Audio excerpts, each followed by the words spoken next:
Dr. Eric Kelly III and a host of phenomenal speakers from all around the globe for this 7-day virtual event that you don't want to miss. The mission of the Black Business Expo is to raise scholarship money from kids all the way from high school all the way from college. The Black Business Olympics is one of the largest Black business showcases in the world. It is an opportunity for businesses and companies to showcase their businesses globally. We are going to be giving away laptops up to $5,000 away to students. Again, I'm Olivia Appleberry, the founder of 2 Cents Finance and one of the speakers for the expo. I am so excited to see you there. For more info, go to www.blackbusinessexpousa.com or call 919-308-9090 and hope to see you there.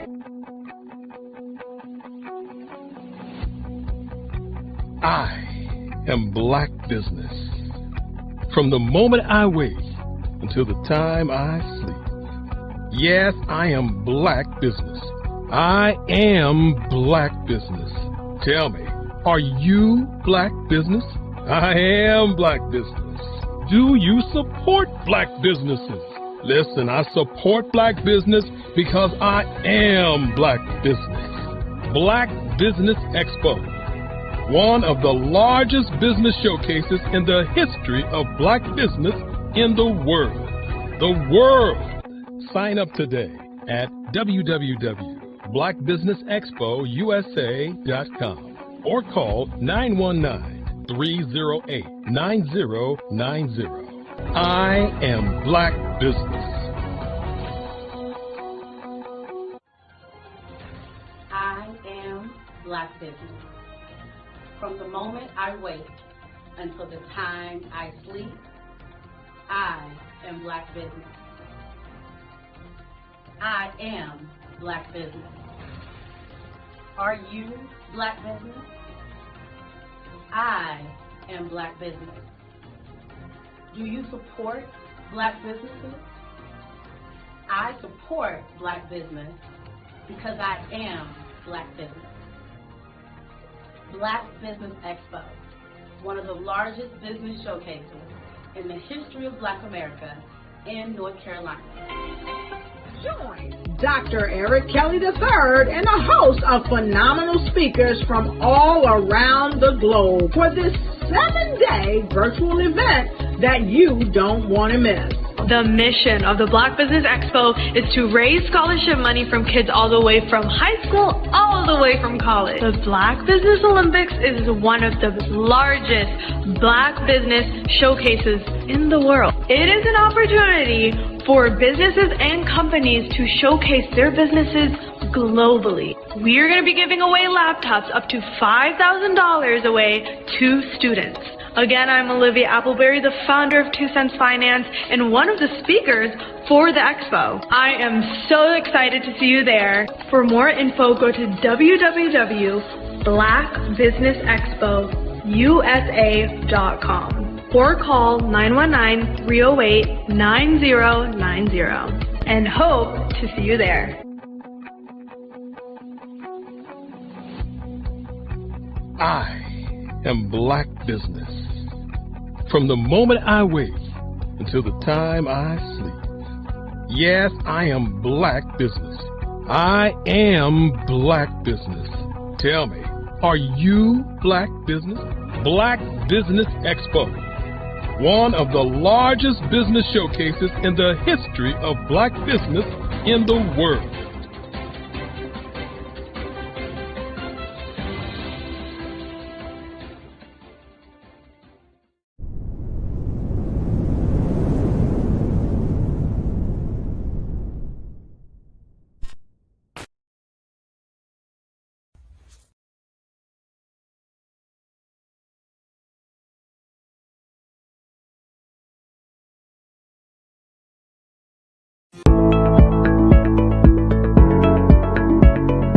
Prepare for what's coming and dominate in economic winter. Stand strong and thrive by showcasing your great products and services globally through the Black Business Network and Black Business Olympics. The Black Business Network has showcased over 2,000 companies with over $7 billion in sales each year. Over 10 million attendees have viewed the rebroadcast each month. Through the Black Business Olympics, unique styles of business training and mentoring are turning students into business owners and entrepreneurial warriors who will dominate in any economy. Gain the ultimate advantage of the Black Business Olympics, 7 days of unbelievable topics and speakers speaking around the globe. Donate your time and experience to provide expertise and scholarships to students worldwide and change the world. Now, more than ever, new insights, tools, strategies, and capabilities are needed. This is your chance for a major presentation to the world. Fill out the form and join the more than 2,000 speakers who have presented to over 200 countries. Join the Black Business Network streaming live into the Metaverse, STEM City, Black Multiverse Enterprises, Hulu, Amazon, YouTube, iHeartRadio, Apple, Facebook, LinkedIn, Pod TV, IBM TV, Spotify, and Google Podcasts. Sign up today. Spaces are limited, and we will see you there.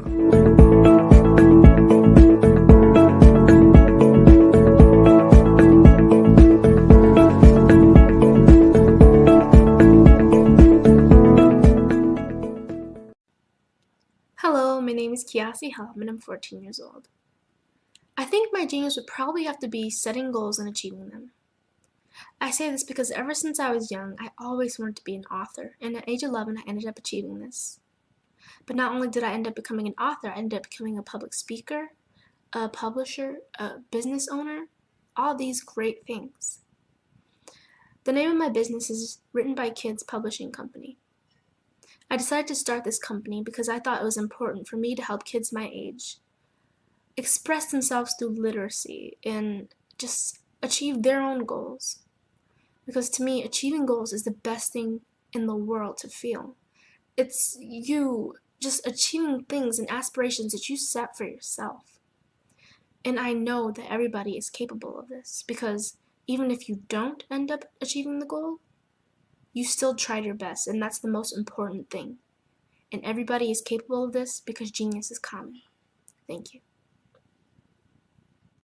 Follow the Brand TV broadcast host, Grant McGaugh, as he visits with top executives and entrepreneurs to find out their secrets of success with their personal brand. Follow the Brand TV broadcast host as he focuses on brand development to build better relationships, bring value to your business, relationships, and career. You will enjoy listening to each episode that is tailored to speak to you directly. If you're looking for this type of clarity in terms of building your brand, you have tuned into the right station. Each episode will help you to shape a conversation in the 5-star BDM network of 20,000 professionals and become a springboard for your corporate engagement and business opportunities. Each guest will frame their story in the areas of personal branding, business development, career development, financial empowerment, and technology innovation.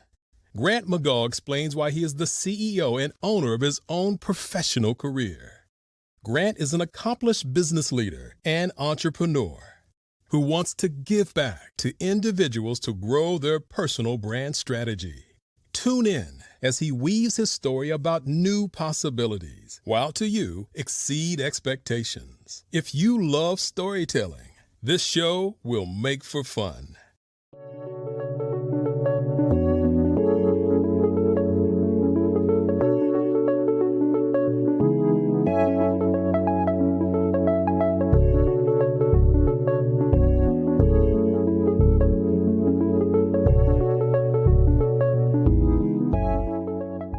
passion has been around helping communities of color and historically underrepresented and underserved communities, minority, rural, veterans, persons who are differently abled, in the intersection of education, innovation, technology, industry, and let's throw some entrepreneurship in there just for fun.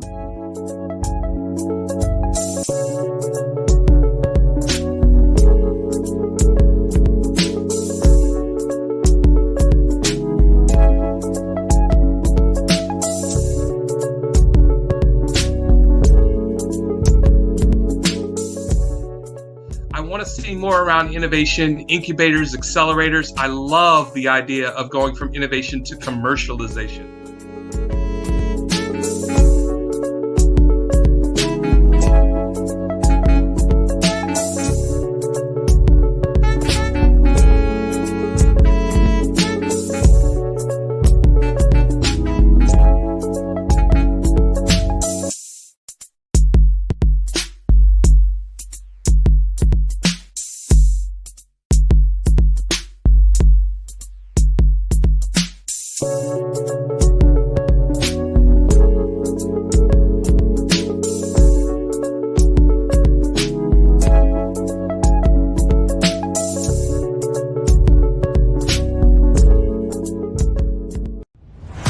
Social media is evolving. It's more vibrant, more colorful, more energetic, and so are you. It's not just photos anymore. It's video, it's audio, it's subscriptions. And now there's Fanbase, a new monetized social network. Fanbase delivers the complete native app experience with full content monetization for every user. No algorithms that shadow ban your engagement or growth, and no ads. Follow anyone for free and subscribe directly to your favorite creators for $4.99 a month. Plus, show some love by tipping on any post. Also, make a Fanbase page and monetize your content the same way. Finally, connect with your followers by posting the amazing content you already create. And now, get paid for it. It's time to energize and monetize, because everyone's a fan of something and everyone has a fan base.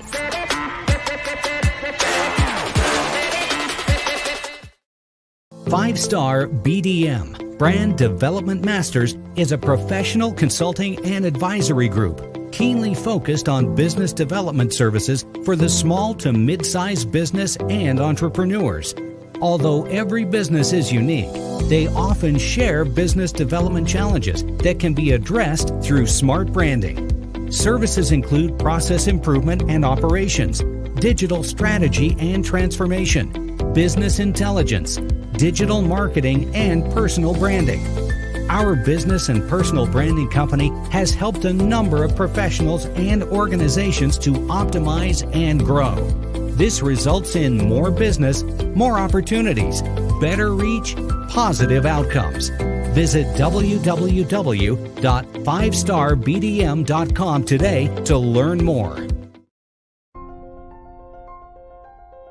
What if you could build your own city? A place where every child can find nurturing people to help them achieve their full potential. A place where every adult can access job training support. Where health education is abundant. Where social justice ruled the land. A place without limitations. Welcome. You have arrived at STEM City, USA. It is what every city should be. A safe and trusted community where you find people and resources to help you become everything you are and beyond. STEM City is unlike anything you have ever experienced. It is a digital twin of the world around you, only better. STEM City is about energy and soul renewal. It is more than a digital world. You can almost feel the power of live cultural events, music, and theater. STEM City promises a better future for children with caring mentors and hands-on activities with dedicated tutors to support our youth. STEM City is your passport to a healthy lifestyle with weekly events addressing our community's many issues. STEM City is your financial well-being with helpful information on wealth management, career advancement, job training, and so much more. STEM City is the community you deserve. It is the city where your dreams can come true. STEM City USA, a place in the sky that is accessible to all who reach for the stars.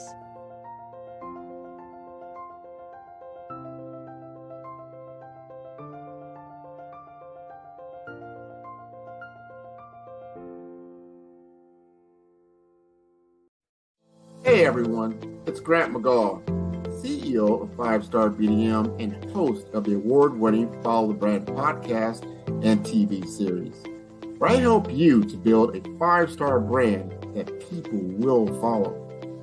My genius is personal brand development through intelligent communication and helping you achieve your business and career goals.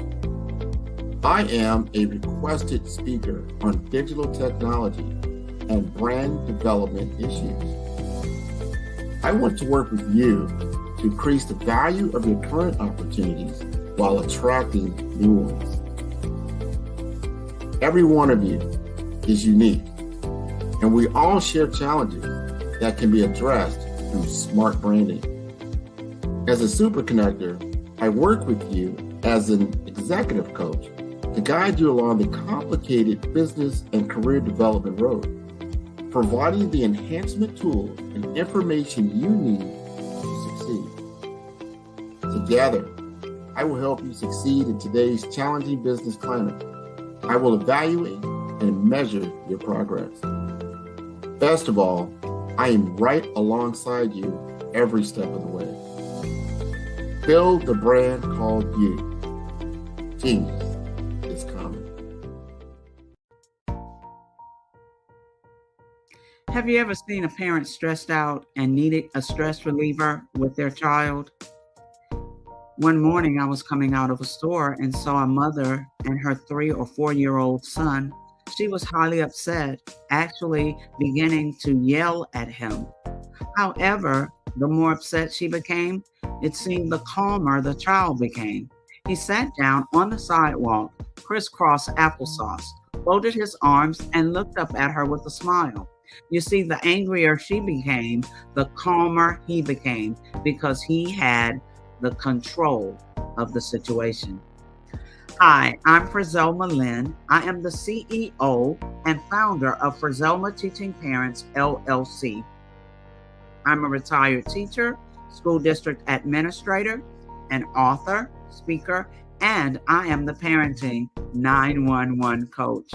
My mission is to rescue families by equipping parents with proven, effective, and practical strategies to enhance their parenting skills. Many times we as a society expect parents to teach, train, and raise their children without providing the necessary tools they need to accomplish this. However, parenting issues cannot be resolved without intervention. Therefore, Frizelma Teaching Parents has provided coaching programs, digital courses, and live webinar trainings to provide step-by-step research-based parenting strategies, even for parents whose children are disrespectful, defiant, for those who have been diagnosed with ADD and ADHD, and even for parents of adult children. No longer will you have the need to feel like you are a failure as a parent. You will now have the tools needed for each situation. Trust me on this one. Go to www.parenting911.org.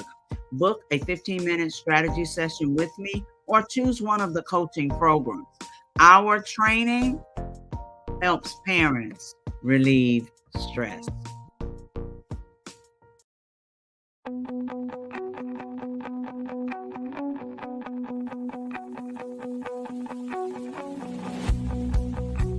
I am Black business. From the moment I wake until the time I sleep. Yes, I am Black business. I am Black business. Tell me, are you Black business?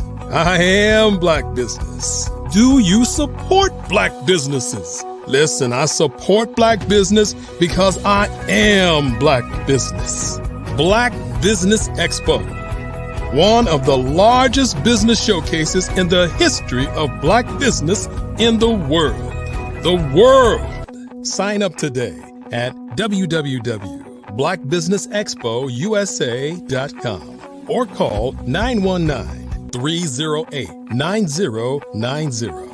I am black business.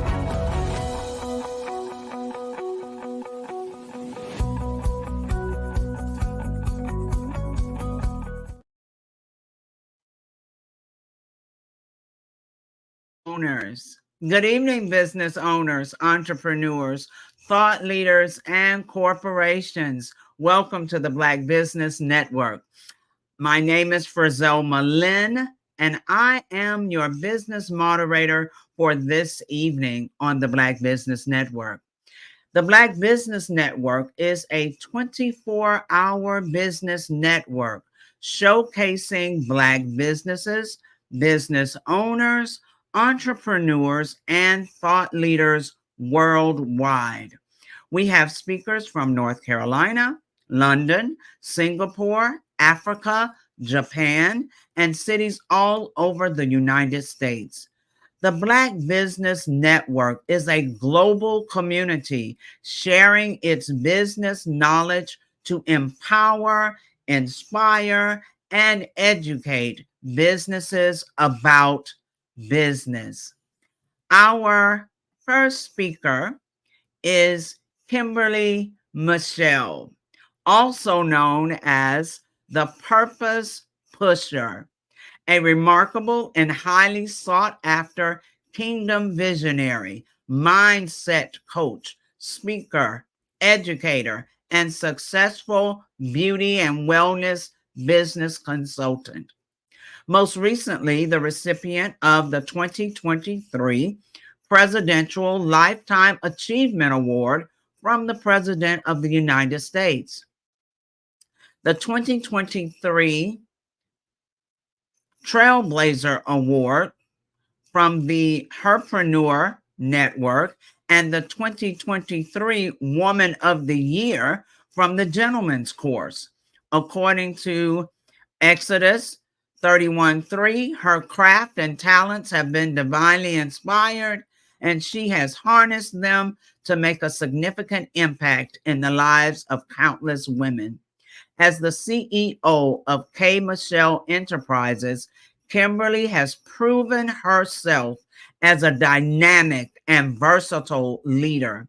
Her areas of expertise span across various industries, including beauty and spa ownership and consulting, scaling businesses from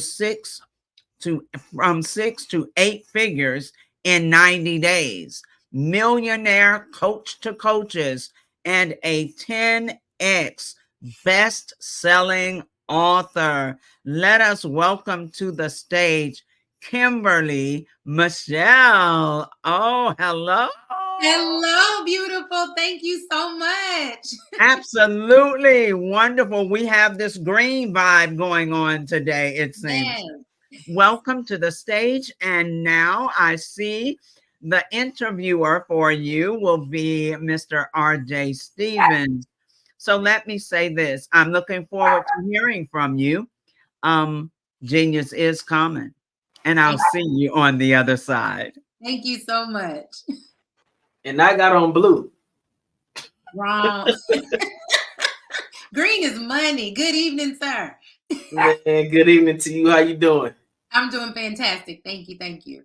I'm so glad to have this opportunity to have this fireside chat with K. Michelle, the Purpose Pusher. What's up, Tampa? How we doing? Tampa Bay is in the house. The beautiful, lovely Tampa Bay, 83 degrees outside. We are so excited that you joined us. I'm not in Tampa today, so I don't get to have the 83. Okay, here's some sunshine. Listen, Purpose Pusher, something you left out of your bio was your recent reign or continual reign as Hillsboro's queen. What kind of queen? What kind of queen are you again, Miss Crown Lady? Yes. I am your 2024 Miss Hillsborough County Petite Queen, and you're recently crowned Miss Gulf Coast Petite, which is 4 states, and I'm going for Miss USA in July. Come on, Miss USA. That's amazing. I'm so happy and proud of you for representing us so well. Thank you so much. Listen, let's talk about this coaching stuff you're doing, because your thrust in coaching sort of emerged, right? I met you while you were doing a lot of inspiration and broadcasting and streaming and stuff like that. But then you jumped on this coaching thing and you just ran. Matter of fact, I remember when I met you. Okay. It was the 2/2/22 event that we did in 2022, and you were there with some other people, and we connected and all that kind of stuff. So it's just evolved over time. What made you go from credit repair, Forex, broadcasting on streaming to coaching? What was the evolution of that process like? Woo. Okay, so when you met me in 2022, mind you, I had just done 23 years in the Air Force, right? So, but in 2020 was the roughest part of my life. 2021, I got a divorce. And so in 2021, when I got that divorce and I decided to leave, I said, now, God, we can't fail. Okay, now I don't want to be out here failing. I've seen people leave or people make transitions in their life and they just completely failed and it was over for them. And I said, God, this was a huge step in my life, so I cannot fail. I'm going to do anything. I'm a mother of 5. I'm retired Air Force. I'm out here in ministry. I'm a coach. I cannot fail. So I said, I'm going to do whatever it takes. I did credit repair. I had my 3 spas opened. I didn't want to lose them. I did Forex. I did whatever MLM was out there. I felt like this is where the problem is we get in God's way. And so I felt like, God, I know you got me, but let me just help you. So I did everything. So when you met me, I was on a grind just to do anything that would bring income, anything that wouldn't let people know that I was going through this tough time in my life. And so when you met me, it was really like, I'm just going to do whatever. I'm not going to fail. And I know God gave me multiple gifts, so I'm going to do them all right now. That is not the plan.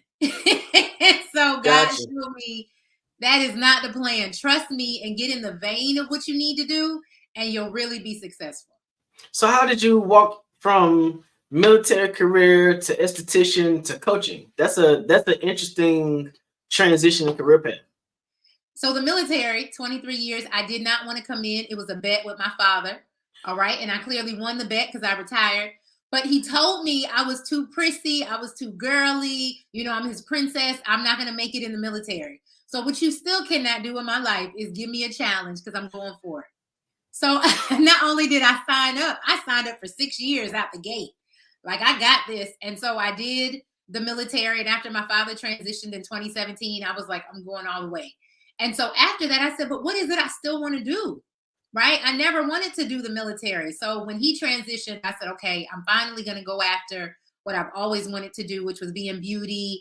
I didn't know I was going to own a spa, but I was just like, God, I love seeing people, you know, that have confidence and that are excited about who they are. And so when I became an esthetician and I saw that I could help people with their skin, because the one thing that we have, the biggest organ in our body, the largest, is skin. You only get one.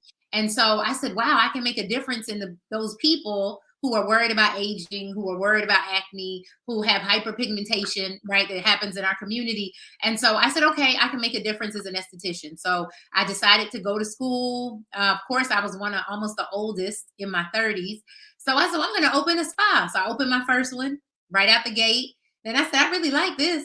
So I opened a second and a third.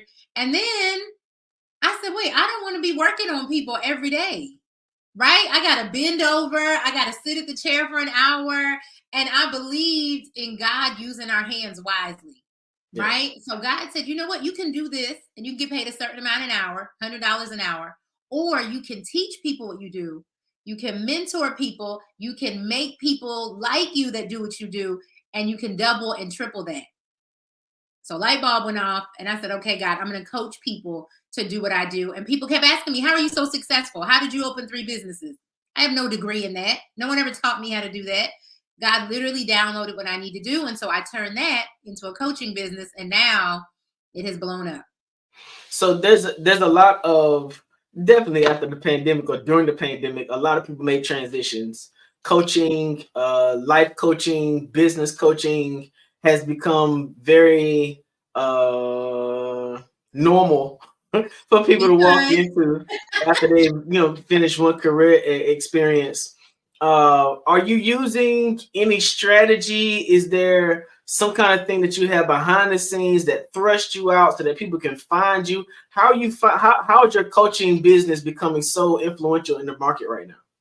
So you have to have a system and a strategy, right? Nobody taught me that in the beginning. I thought you could just have a want and a passion for it, and you could just go coach people and they would flood to you. But that's not how it works. You have to have a system and a strategy of getting your leads, getting these people that find out about you, finding your tribe. Then when they come to you, you have to give them something of substance. I also didn't know that. I thought, when they come to me, then we'll have some fun and I'll teach them some things.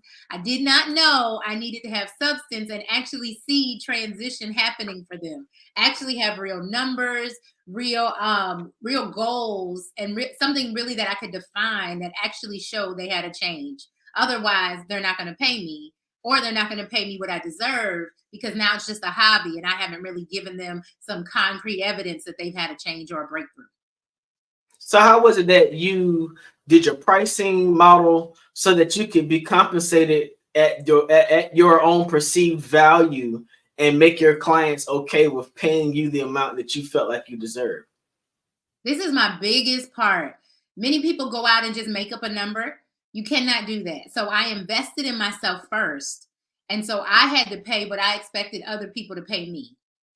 So when I went out saying, I want somebody to pay me $500 or $1,000, I had never invested that much in my own craft. How could I expect somebody else to pay me that? So I started investing in coaches and mentors and actually paying the price and doing the work, paying $5,000. I paid over $20,000, over $30,000 for the coaching that I needed, so I could turn around and say, hey, my coaching is valued at $1,000 because I have my certifications. I've done the work. I've even done the personal breakthrough work, so now I can assist you. So that's what happened. My pricing model did change. I know a lot of people, even when I teach this, they're scared to find out what their worth is, what they should charge. But you have to sit down and you have to look at what you offer. You have to sit down and see what sets you apart from somebody else. You have to look that out and see your education. And then what kind of breakthrough are you bringing to the person? That's going to determine your pricing. So you're talking about developing a unique perspective towards a person's transition, right? Earlier on, I was one of the few Black or brown individuals who were a part of the JM team, right? And so with that, it taught you a particular strategy and sort of made you sort of cookie cutter towards your delivery of people, towards your mechanism and your strategy. But what it sounds like you've done has been able to become authentically and uniquely you while you're developing your core strategy. How did you determine what it was that you wanted to focus on from an individual perspective that could assist someone in moving forward in their career? So the biggest thing I had to do was the research, right? What are the pain points that people are having? So what I noticed, even why people call me the purpose pusher, is because I talk to so many women. They all have issues. Men all have different issues, but nobody knew their purpose. And so you could be successful. I've met millionaires that I still coach now who are great in business, but don't know their purpose for life. Don't know why they're here. Don't know why they wake up every day. And so you can be successful in business and make money, but if you don't know your purpose, it's not sustainable. So I started saying, well, now who is teaching people what their purpose is? How do they discover it? And then here's the second part where I really took off is then how do you walk in it? Because people are so quick to identify what you're missing. They're so quick to identify what you're doing wrong. But now that I've identified my purpose, how do I walk in it and how do I become profitable? So that's where I started seeing the breakthrough, is when even with my clients that I helped discover their purpose, they were still stuck. Okay, so my purpose is I'm here to change the world, but now how do I do that? And what does that look like? And then how do I make money from that? So that's when I started seeing more success in my business, is when I not only taught the people what, but I also taught them how. And my newest thing is I taught them how to do it in 90 days or less. That's so we've taught like business sessions and classes together. Yes. And I noticed that we both had a unique approach. It worked because we were not sort of trying to drive people down the same road. Right. And we were being authentic to who we are. But I did notice that your approach was a whole lot more personable to the person. Find out what it is you want to do. Why does that speak to your heart? Have you found that you're getting better results as you're transitioning people that way than what you would normally see in a normal business coaching process? Yes, because just like you said, nobody's cookie cutter and nobody's experience is the same. So even for your purpose, I still have to identify what sets you apart specifically from somebody else. Because like you said, there's so many coaches out here now. There's so many people that want to have, a life coaching business or mindset coaching or transformational coaching. But what sets you apart? So the first thing I do with my clients is a discovery call. We are going to discover what makes you different. What is your niche? What I love is like when I get people in the medical field, right? Because you were a nurse. So you physically help somebody. You physically help heal them. But now as a coach, you can help heal their mind. You're just, you're a double, what's the word? You're double threat. You can really help somebody more than in just one area, because now you can apply your medical principles. I had a young lady. She's my favorite one so far. She went to jail, right, for doing money laundering. She did some bad things with money. So she tells her own story. She went to jail for that. When she got out of jail, she said, I'm going to do it the right way and I'm going to make money the right way. She started doing that, started a coaching business. But then she got in front of some Caucasian people, and because of her past, she said she didn't know how to reach them. I said, don't be afraid of your past, address your past. So now she took her past of being in prison, being behind bars, and used that to deal with the mindset of those people that were wealthy. So she taught them, you might be wealthy, but you're still in a prison of your mind.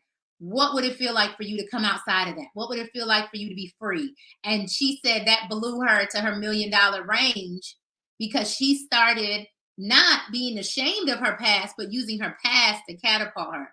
So find out what your niche is and work in your niche.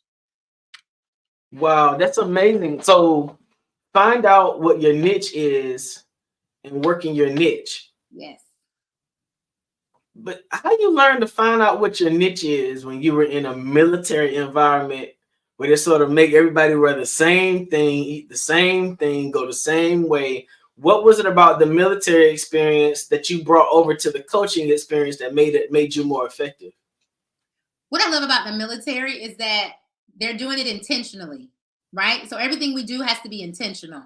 So they intentionally make you all the same, break you down, so you'll be at the same starting point, because everyone comes from different backgrounds, different mindsets. So the military breaks you down to build you back up, and then you can express yourself. Many of us just want to express ourselves, but no, you need to be broken down. You need to conform to something first, get your foundation, and then you can grow and expand from there. But let's build the house first. Let's get the foundation before you're trying to tell me about the inside and the crown molding and the different floors. We just need the foundation first. Do we have a house? Because you're too worried about what's going inside.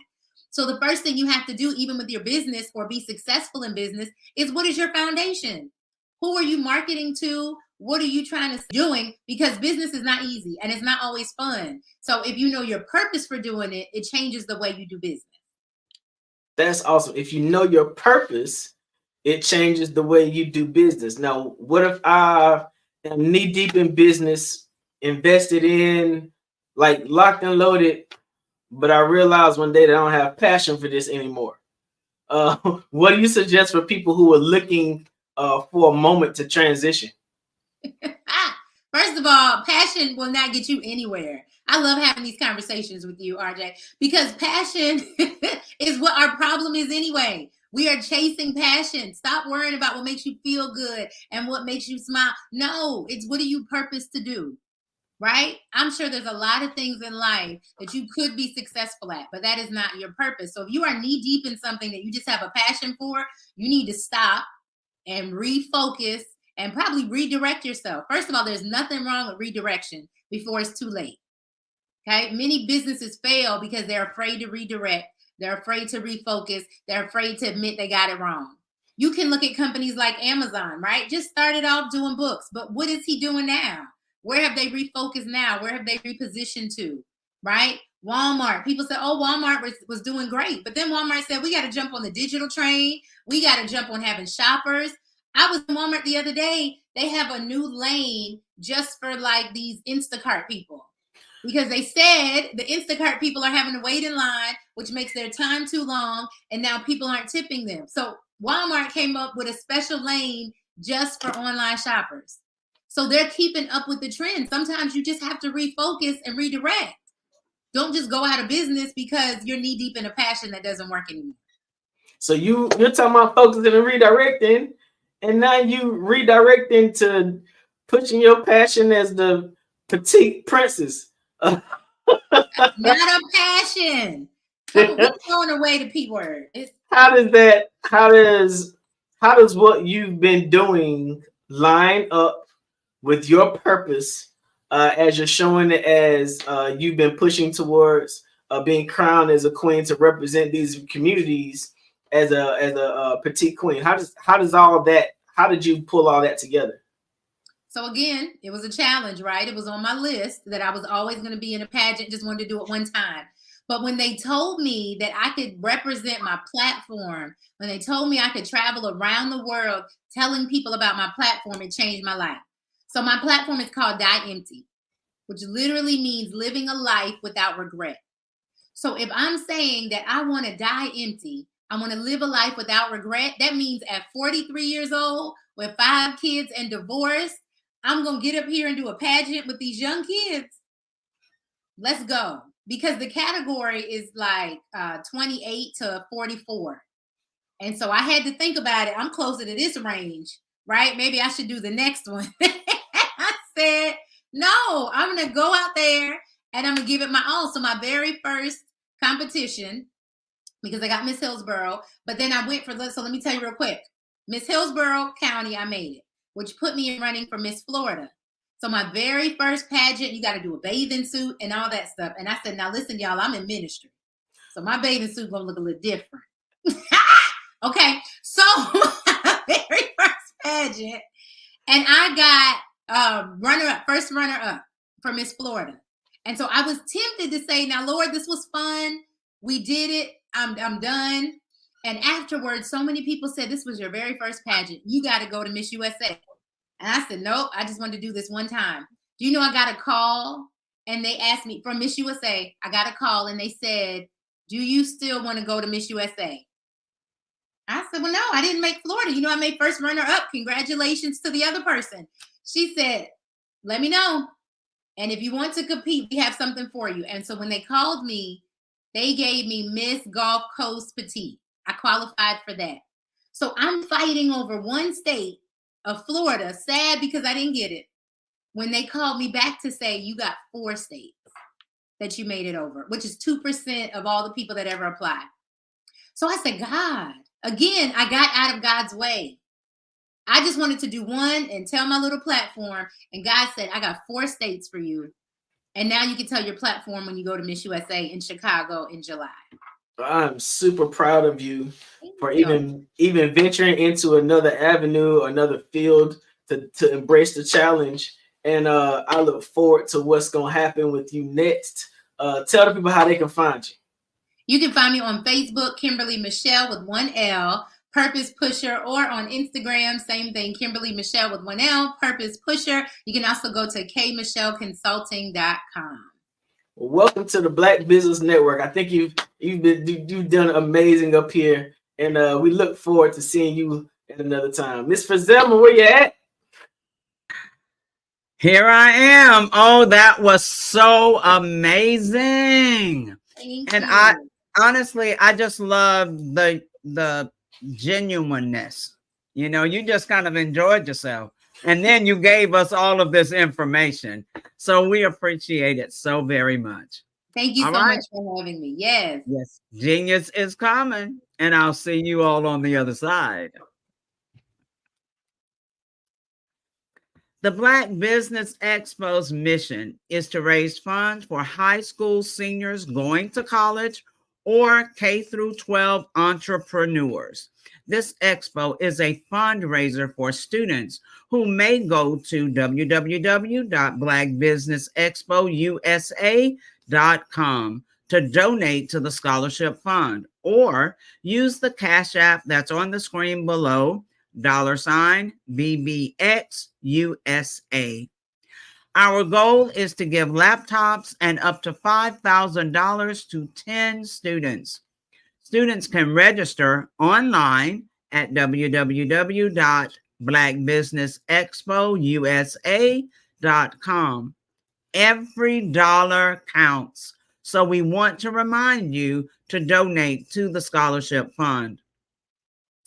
We want to thank our Black Business Expo USA sponsors for April 2024.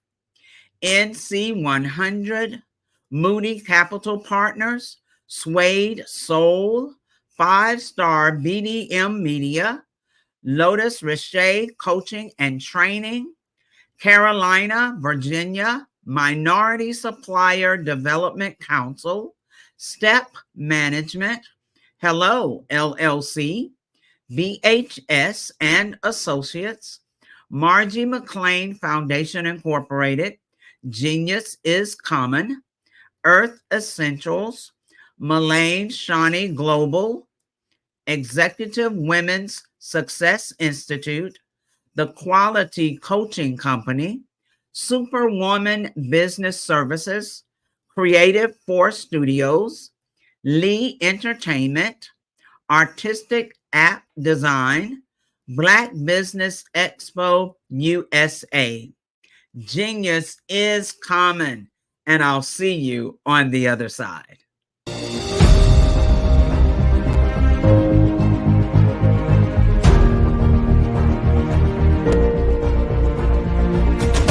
Hello, ladies and gentlemen.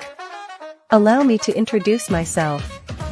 My name is Tara Bush, and I am the co-founder and COO of the Hello LLC, where our mantra is helping everyone live life optimally.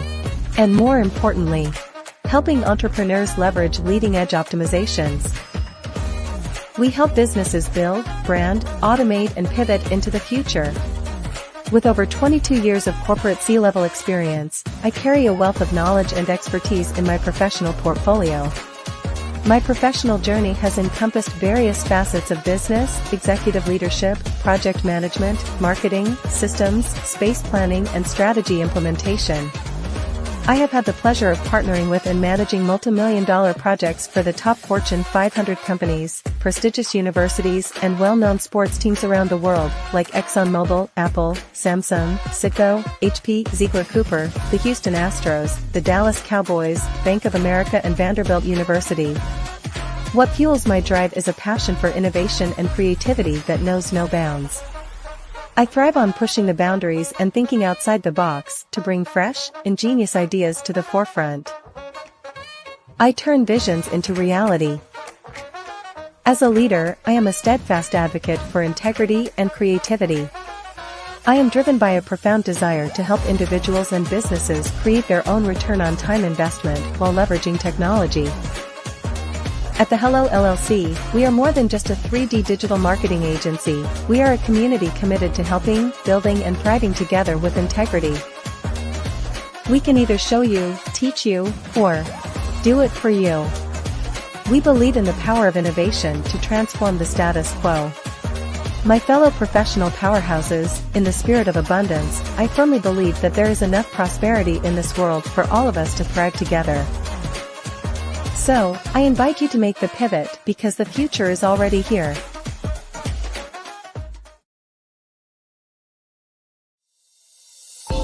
Over the past few years, we've seen the growth of existing and new initiatives focused on financial inclusion, building global networks, and reducing the wealth gap in response to the idea there's not enough seats at the table. Whether their outcomes are to increase the representation of Black executives on corporate boards, ensure an inclusive global economy, or to create new U.S. African commercial pathways, the strategies are often carried out by separate programs. The question is, should they be? With the continent of Africa being home to more than half of the world's fastest growing economies, the youngest workforce, over 400 companies generating more than $1 billion annually, 700 generating more than $500 million annually that are poised for growth, and being the destination of nearly $5 billion in venture capital in 2021. Diversifying U.S. and Africa commercial engagement by building bridges between African businesses and their U.S. diaspora should begin being seen as mutually beneficial. From helping to reduce Africa's enormous capital gap to catalyzing two-way trade opportunities, the COVID-19 global pandemic hopefully has taught us that global challenges and opportunities are more interconnected than we thought. During the pandemic, African companies like Unicorn Flutterwave, insurance provider Reliance Health, ride-hailing app Yasir, and 54Gene, the continent's first bank of DNA on people of African descent, proved that when African companies have access to networks, capital, and information, they grow big, grow fast, and create solutions that are valuable to the world. This is why BDirect was created. We are the first U.S.-based but African-centric board preparedness and board search company designed to connect U.S. Black talent and corporations to African businesses. Unique and fundamental to BDirect's success is our process of helping board candidates adapt their experience and networks to an African context before they're connected to high-growth companies that are looking to locally and globally scale. From our focus groups with African business execs and government leaders, we don't ignore the sentiment that business is easy, but people are hard. Having a pool of board candidates with hard-to-access networks and extensive experience across the business lifecycle, including successfully raising capital, is table stakes for an initiative like this. So yes, we have that. But corporate or entrepreneurial success in the U.S. does not guarantee success in Africa. Developed alongside industry partners on the continent, our training program, BDirect Prep, is designed to transpose their experience to create cultural comfort, understanding, and a commitment to helping businesses in Africa scale. Our board governance sessions are African continental and country specific, integrated with cultural awareness and dexterity training, masterclasses led by African industry execs, and mentoring and coaching from African continental-based facilitators. But even more unique to BDirect Prep, we cap off our training program with an immersion trip to help candidates that have not been to Africa before see and feel Africa's complexity and opportunity from African soil. We all know traditional network-based board placement has historically left a lot of us out of ever really being in the paid board pipeline. Our strategy supports the work of many great organizations that are successfully filling seats at U.S. board tables by creating more tables for those that are still left on the sideline. It's time to start seeing the role and value of U.S. Black talent and businesses on the continent of Africa differently. Old perceptions and habits limit economic inclusion. Let's transition Black talent and the African businesses they will support from the periphery of the global economy to its core.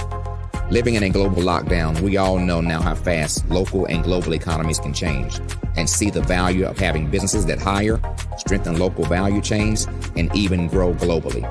Status quo in any form holds back progress. We must democratize U.S.-Africa commercial engagement by socially and economically connecting cultures that have long been disconnected. It's time for Africa's U.S. diaspora to redefine their global value by helping African businesses scale continentally and globally.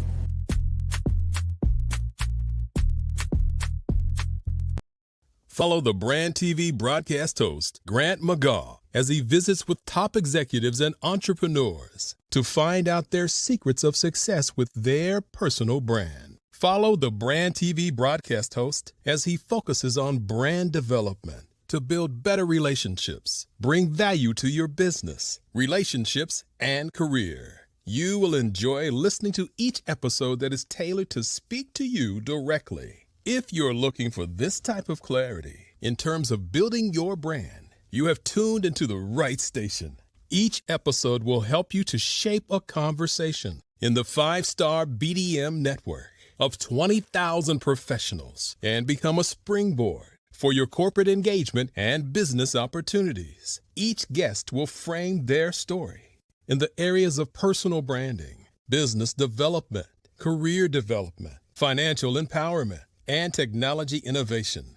Grant McGaugh explains why he is the CEO and owner of his own professional career. Grant is an accomplished business leader and entrepreneur who wants to give back to individuals to grow their personal brand strategy. Tune in as he weaves his story about new possibilities, while to you exceed expectations. If you love storytelling, this show will make for fun. Phenomenal Tanya T. Wise, who is here from the great state of Maryland. Tanya, welcome and thank you for being with us today. Can you indulge our audience a little bit and tell them just a little bit more about who you are and what it is that you do? Well, I love being able to talk to people and have a magnetic attitude, being able to just show them. So I always like to say, level up is Coach at Tanya T. Wise here. So can you tell our audience, just give them a teaser about what your presentation will be about? So my philosophy is that we should all be living our dream life. So tomorrow I'm going to talk about how you start living your dream life. What are some of the things that you thought about in your childhood that you just kind of let go and dormant? Wow. And I want to reignite that and just give you some pointers and some tips, some tools, some strategies to be able to start living your best life now. And guess what, Wanda? And leave an inheritance for your legacy. Oh my goodness. Okay, I know that's resonating with a lot of people. I've heard that you have a dynamic coaching program. Can you tell us a little bit more about that? Absolutely. So our coaching program help people that have the lack of time, that lack strategies, and lack the confidence to go after their dream life. So we help them implement tools, we help them implement strategies, as well as give them resources so that they can live their best life now and leave that inheritance. Wow. Oh, I love that. I love the leave the inheritance part.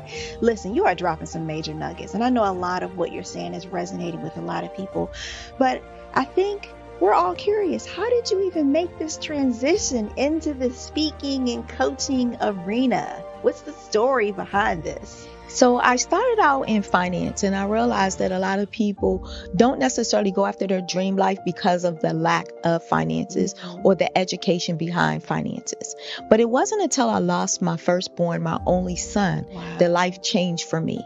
And where I was going after it all, living the corporate life, hit my 6-figure income and living in my dream house with my dream man, driving my dream car. I nearly lost it all when I lost my son. And so I realized it only takes one financial catastrophe that can change your entire life. That's what made me start All New Beginnings. Because no matter what's going on in life, there's a new beginning. And because of that, we develop a program called Wise Minded. My little slogan is, don't just dream it, let's live it. If they want to connect with you or work with you, what is the best ways for them to be able to do that? Well, for my social media guru, you can connect with me on every single social media platform as Tanya T. Wise.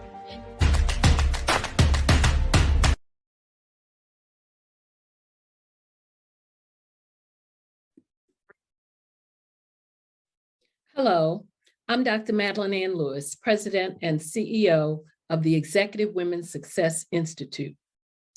And my genius is helping women accelerate the path to success. You know, I was blessed to have strong women in my life who encouraged, motivated, and pushed me to do my best and to never even think about giving up on my dreams. So I say to women, we must show up to rise up. We have talents and potential, but who will see them if we don't speak up and get noticed? I know that women are a tremendous resource on this planet, and there is nothing more fulfilling than helping a woman tap into her full potential. I do this because I want to be a part of helping as many women as I can to show up, to rise up. I do this because genius is common.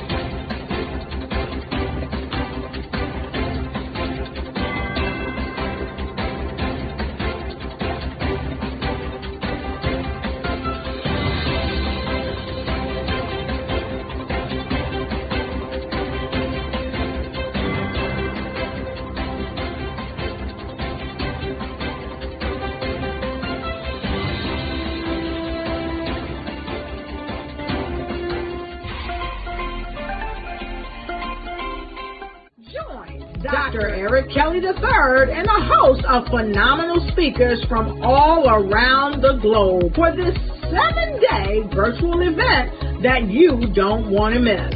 The mission of the Black Business Expo is to raise scholarship money from kids all the way from high school all the way from college. The Black Business Olympics is one of the largest Black business showcases in the world. It is an opportunity for businesses and companies to showcase their businesses globally. We are going to be giving away laptops up to $5,000 away to students. Again, I'm Olivia Appleberry, the founder of 2 Cents Finance and one of the speakers for the expo. I am so excited to see you there. For more info, go to www.blackbusinessexpousa.com or call 919-308-9090 and hope to see you there.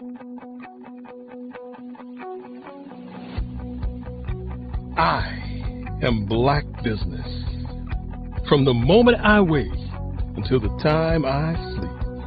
Yes, I am Black business. I am Black business. Tell me, are you Black business? I am Black business. Do you support Black businesses? Listen, I support Black business because I am Black business.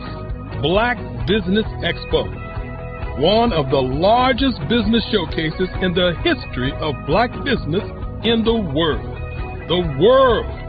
Sign up today at www.blackbusinessexpousa.com or call 919-308-9090. I am Black business.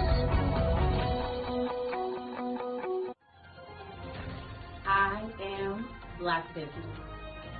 From the moment I wake until the time I sleep, I am Black business. I am Black business. Are you Black business?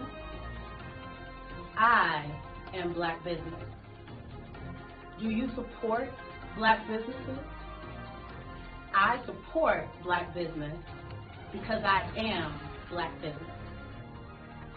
Black Business Expo, one of the largest business showcases in the history of Black America in North Carolina. Join Dr. Eric Kelly III and a host of phenomenal speakers from all around the globe for this 7-day virtual event that you don't want to miss. The mission of the Black Business Expo is to raise scholarship money from kids all the way from high school all the way from college. The Black Business Olympics is one of the largest Black business showcases in the world. It is an opportunity for businesses and companies to showcase their businesses globally. We are going to be giving away laptops up to $5,000 away to students. Again, I'm Olivia Appleberry, the founder of 2 Cents Finance and one of the speakers for the expo. I am so excited to see you there. For more info, go to www.blackbusinessexpousa.com or call 919-308-9090 and hope to see you there.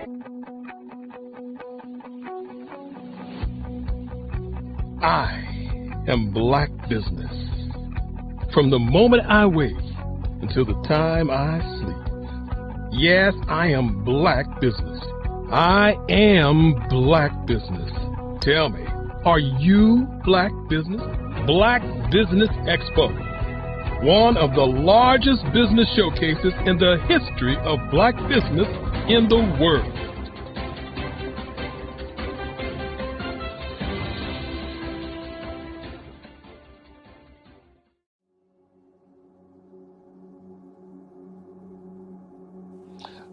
I was born and raised in southeastern West Virginia, the coal fields. My father was an AME minister. For me, I was very fortunate. Even though I grew up in the segregated South, I was surrounded by flourishing Black businesses.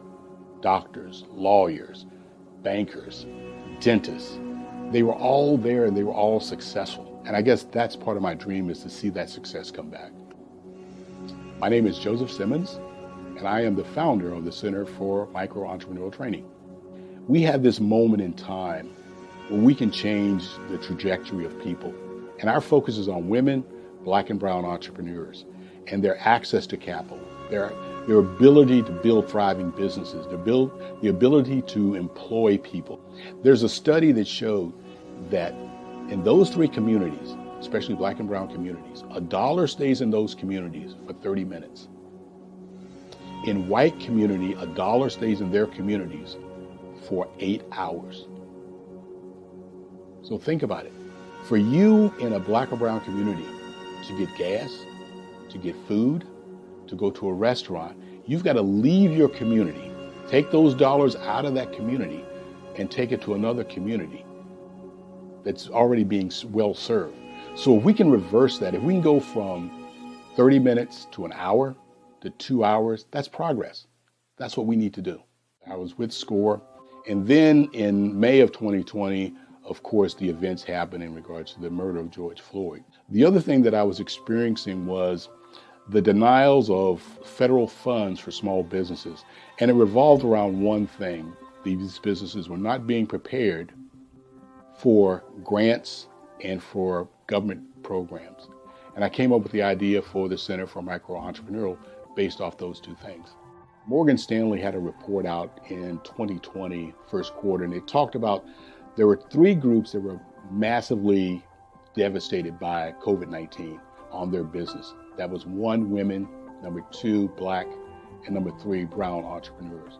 The research showed that they had less cash on hand, they had less opportunity to go into a bank and get money, and they were very dependent on family and friends to keep their business up and running. If we can focus on those 3 groups, then we can have a dramatic impact on our communities. Really, the focus is on 3 areas. And those 3 areas are 1, the people, number 2, the courses, and number 3, a support network. Here at CMAT, we will provide you with the fundamentals for generational success. And you will be creating a vibrant community by attending our 5-day immersive training course.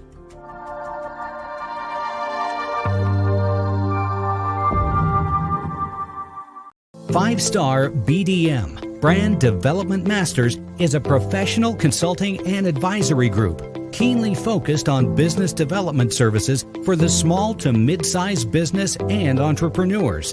Although every business is unique, they often share business development challenges that can be addressed through smart branding. Services include process improvement and operations, digital strategy and transformation, business intelligence, digital marketing, and personal branding. Our business and personal branding company has helped a number of professionals and organizations to optimize and grow.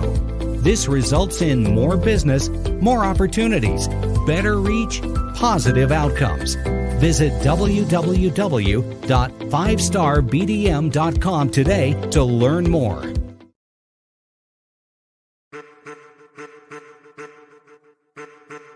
I am a child of the Most High God. He has gifted me in ways that I could not even imagine and didn't know.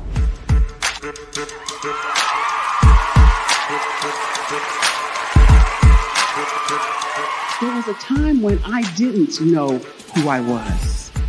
I listened to other people tell me who I should be, what I should do. I listened to people telling me that I should be a boutique owner, that I should be a construction manager, that I should be a laborer.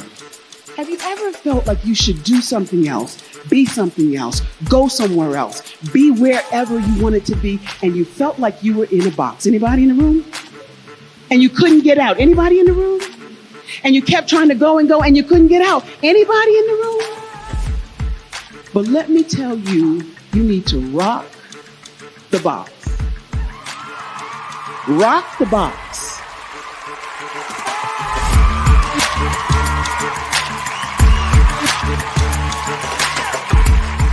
I am engaging, inspiring, and empowering.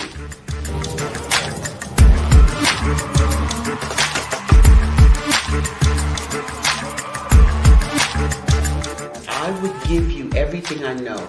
Just by touching you, if I could, by osmosis, give you every single thing I've learned, I've gone through, I know I would. We know that's not possible, but as it is possible, I love to share information with people. Some of you out there, people have told you that you can't be, you can't have, you can't do.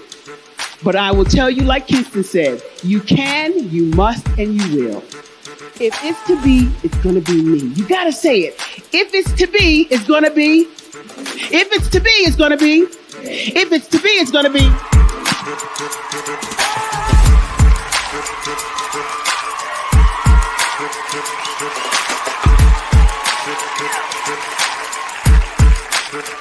Barbara is because she believed what her mama said about her and not what other people told her.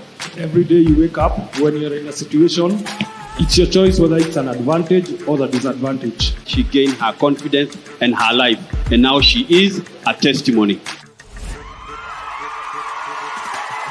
If I can help you elevate yourself, then I feel like I'm elevating my own self as well.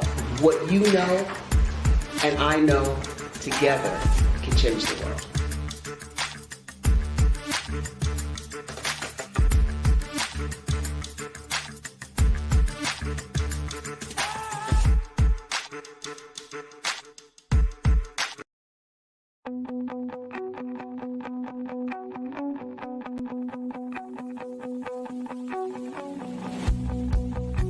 I am Black business. From the moment I wake until the time I sleep. Yes, I am Black business. I am Black business. Tell me, are you Black business? I am Black business. Do you support Black businesses? Listen, I support Black business because I am Black business. Black Business Expo, one of the largest business showcases in the history of Black business in the world. The world! Sign up today at www.blackbusinessexpousa.com or call 919-308-9090. I am Black business.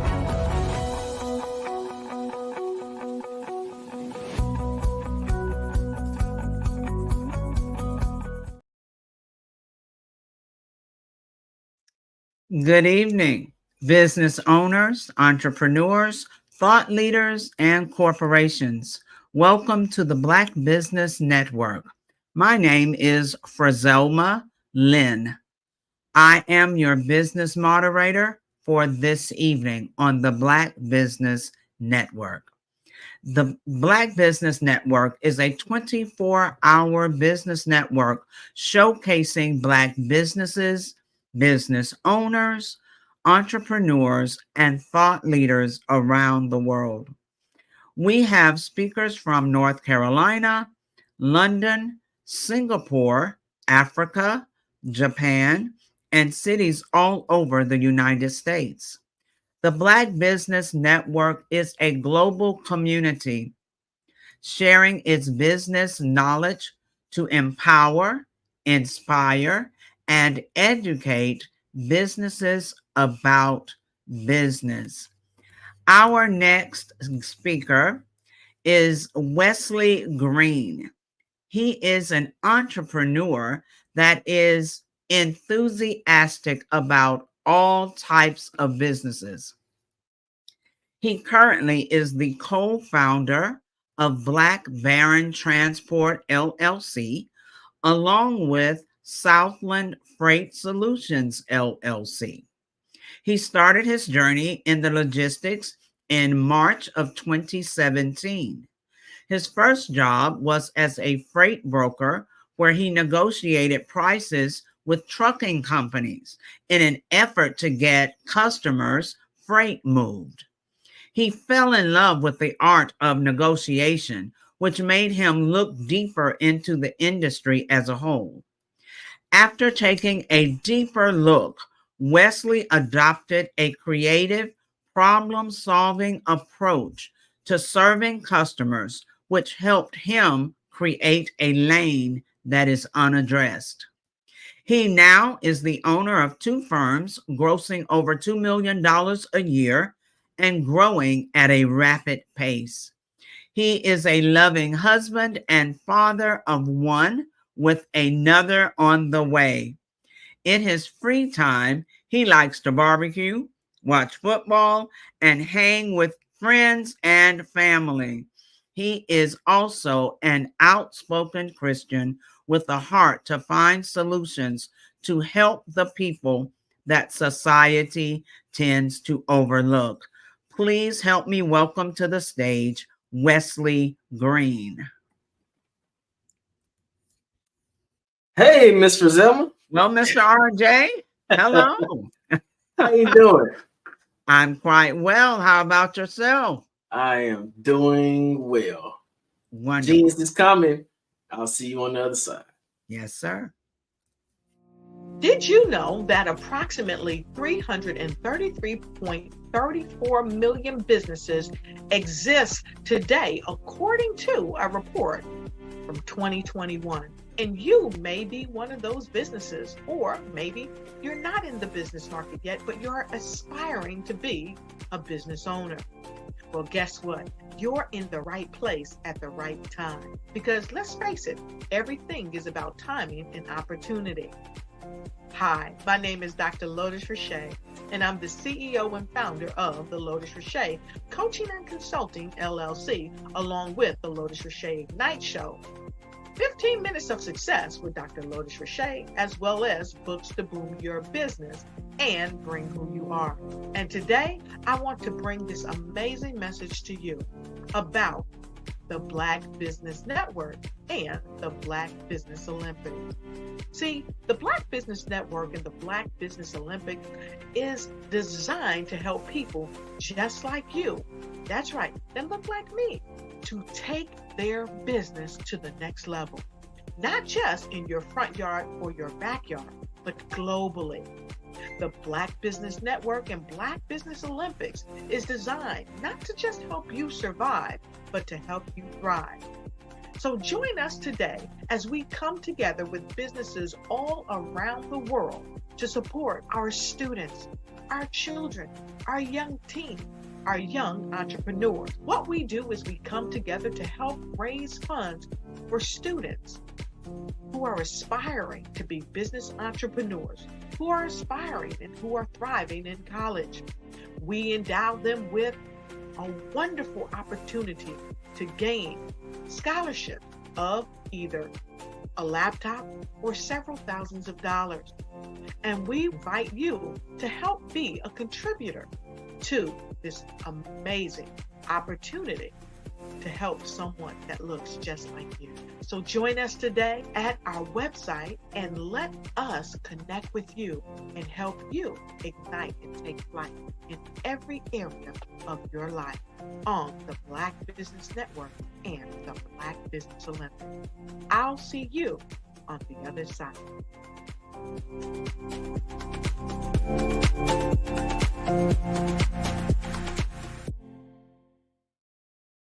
I'd like you to imagine with me, if you will, opening an app where you can collaborate with like-minded individuals from around the world, get inspiration and in-app tools to launch and grow your business, as well as share your knowledge and earn compensation, all in one app. Well, the name of that app is Truso, short for Truly Social. Hi, I'm Matthew Newman, the founder and CEO of Truso, a new concept in social media. Truso is designed from the ground up to be a platform that's both social and empowering for all its users. How exactly do we do that? I'm glad you asked. First, Truso brings the world together via video. Psychologists assert that video provides a significantly more effective connection than audio only. When you enter a community on Truso, you're face to face. Second, on Truso, you don't have to have 1 million followers to monetize. Our business model allows all hosts and moderators to monetize, no matter the size of your following, by 1, producing fee-based content, and 2, inviting others to join the platform as subscribers. Even more, Truso has an in-app resource library with over 100 free resources, forms, and documents to help you build your brand and grow your business. Third, Truso is inclusive. The deaf and hard of hearing communities make up 360 million people worldwide. Unlike audio-only apps, Truso embraces this community, providing a networking platform that allows them to participate via video and closed captioning. We even have a deaf and hard of hearing foundation in the works as well. Fourth, Truso is both social and safe. We refer to Truso as a virtual extension of the beauty shop, barbershop, and brainchild of the community. A place where there's laughter, along with wisdom, growth-oriented conversation, and genuine connections in a safe space. Truso even has proprietary security to ensure we maintain a safe environment for everyone. Where are we at now? Truso is live, y'all. We've launched in beta and we're acquiring users daily. We have an incredible development and marketing team, plus amazing celebrity influencers at the table, helping us spread the word around the globe, beginning within the African diaspora and beyond by creating a safe space for growth, connection, and collaboration. We're truly excited about Truso. We've created something special for which there is a global market. And we invite you to embark on this journey with us as a shareholder. The future for Truso is truly bright. Join us and let's go there together.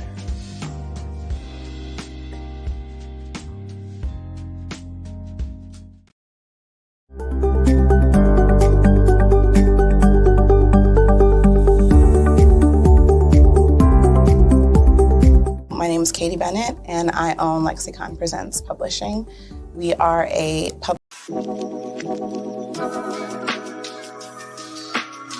The African company and the African CEO is making a conscious decision to bring on someone external to the continent versus bringing on someone who is from Ghana or Kenya or South Africa. And so the skill sets of the people that we take through our executive leadership training program and ultimately on the placement, obviously have to be extremely high caliber. So what we look for are corporate executives at the vice president to C-suite level, as well as Black entrepreneurs.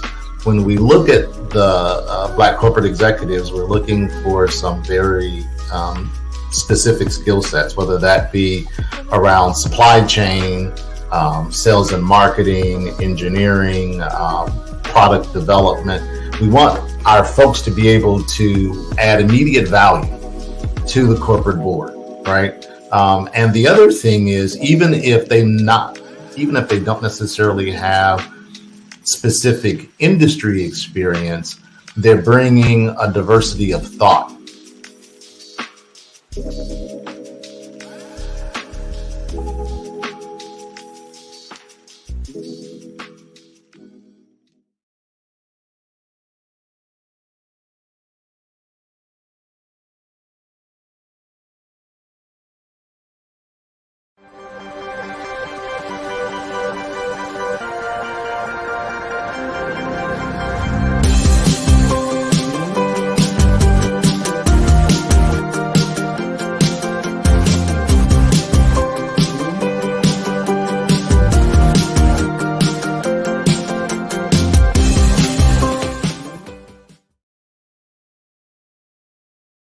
Are you a forward-thinking entrepreneur or business owner?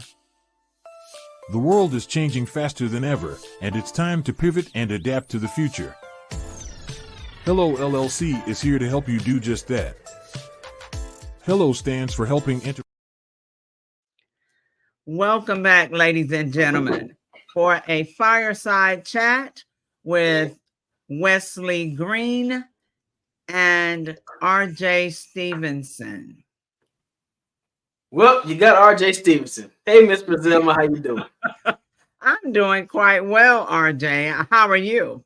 I'm doing well. Wonderful. So we're having some technical difficulties. It's all good because you know what? I want to know more about Miss Brazilma Lynn. Well, well. And I am more than happy to let you know. I am at this point in life, I am the parenting 911 coach. So, just listening to the previous conversation with you and Kimberly Michelle, and you mentioned how her coaching had evolved. You know how things start Right. off one way, but they should evolve as times change, as trends change. So I've started as the Parenting 911 coach, going to different schools and school districts and presenting workshops for parents, whether it was in person or virtual. And now that has also evolved into school districts wanting me to work with their faculty. Because if we're giving training to parents to provide additional tools for parents, we have to also look on the other side of that coin and make sure we have professional development provided for teachers to know how to work with parents. So right now, that's where I am, and moving into, still evolving, moving into the Parenting 911 University, where we will coach people, train them. We will train coaches to become Parenting 911 coaches and do what I do. So, of course, they will have to have credentials, because they will not only work with parents, they will also work with teachers. We need to bring the entire community back together, not isolating parents who really are the number one stakeholders for their child's education. Miss Roselma, now I'm in ministry and coaching, and people are interested. What in the world made you decide to make parents of all people your desired clientele for coaching? So just that in itself, now it's honestly a ministry for me as well, but just that in itself, we are in a point in our society where we're leaving parents out. We know that parents are struggling. We see parents struggling. We see children struggling. We see families falling apart. Yet it's as if we want to sweep that part under the rug and just keep moving forward. So a few months ago, I was in Orlando for a conference. Walking through the conference center, they had the words fabric just hanging down the walls, and beautiful different patterns, fabric patterns all around. And I was thinking, what in the world is going on with the fabrics? And I was seeing it so much. I'm thinking, what am I supposed to do with that word? But there used to be a commercial about cotton being the fabric of our lives.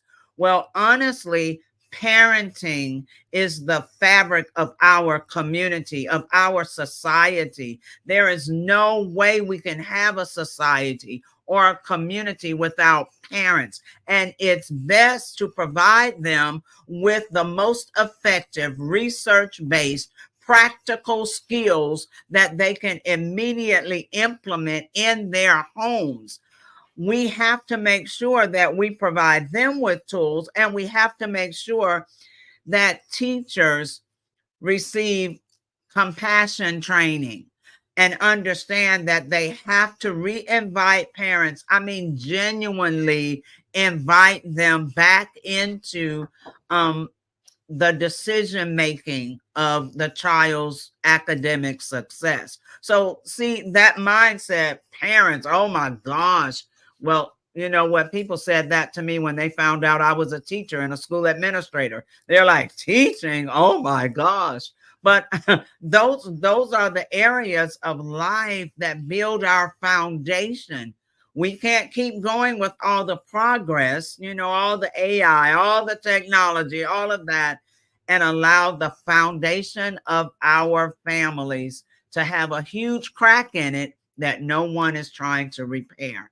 So I imagine that since you're the parenting coach, 911 coach, that you've been around here a couple of times at least. Wow. You are you a parent yourself? Oh my gosh. We are. We have 6 adult children and 9 grandchildren. So yes, I've been around children all my life, it seems. And you know, when we talk about purpose, our purpose is in us when we're born. Parents need to study their children. They'll see the purpose in them because the children will automatically just kind of migrate to whatever that is. For me, I loved to play school when I was a child. And so I would either play with the dolls and they were my students, or when friends came over, they were my students. But I was always teaching and wanting to share knowledge and use knowledge. So now, instead of working with the children, I'm indirectly working with them by directly working with their parents and their teachers. So I'm a parent as well. I have a 17 and 13-year-old daughters, right? But my question is this. As a coach, how do you suggest that parents make certain that they're pushing their children towards uniqueness and authenticity? Because, you know, a lot of times parents tend to try to live their lives vicariously through their kids. Yes. How do you suggest that parents find that point of passion for their children so the child is able to develop authentically the way that they want to be developed in life and have their own unique experiences? So 2 ways I'm going to answer this question. First, study your children from birth. Study them. That's what I just mentioned before. And if they always migrate to something specific, then there's a reason for that. All right. You'll find that children will be great at doing things they've never been trained to do. Well, that's going to be a part of their purpose. I know a little bit about your story, and I know you said you started playing an instrument at the age of 9.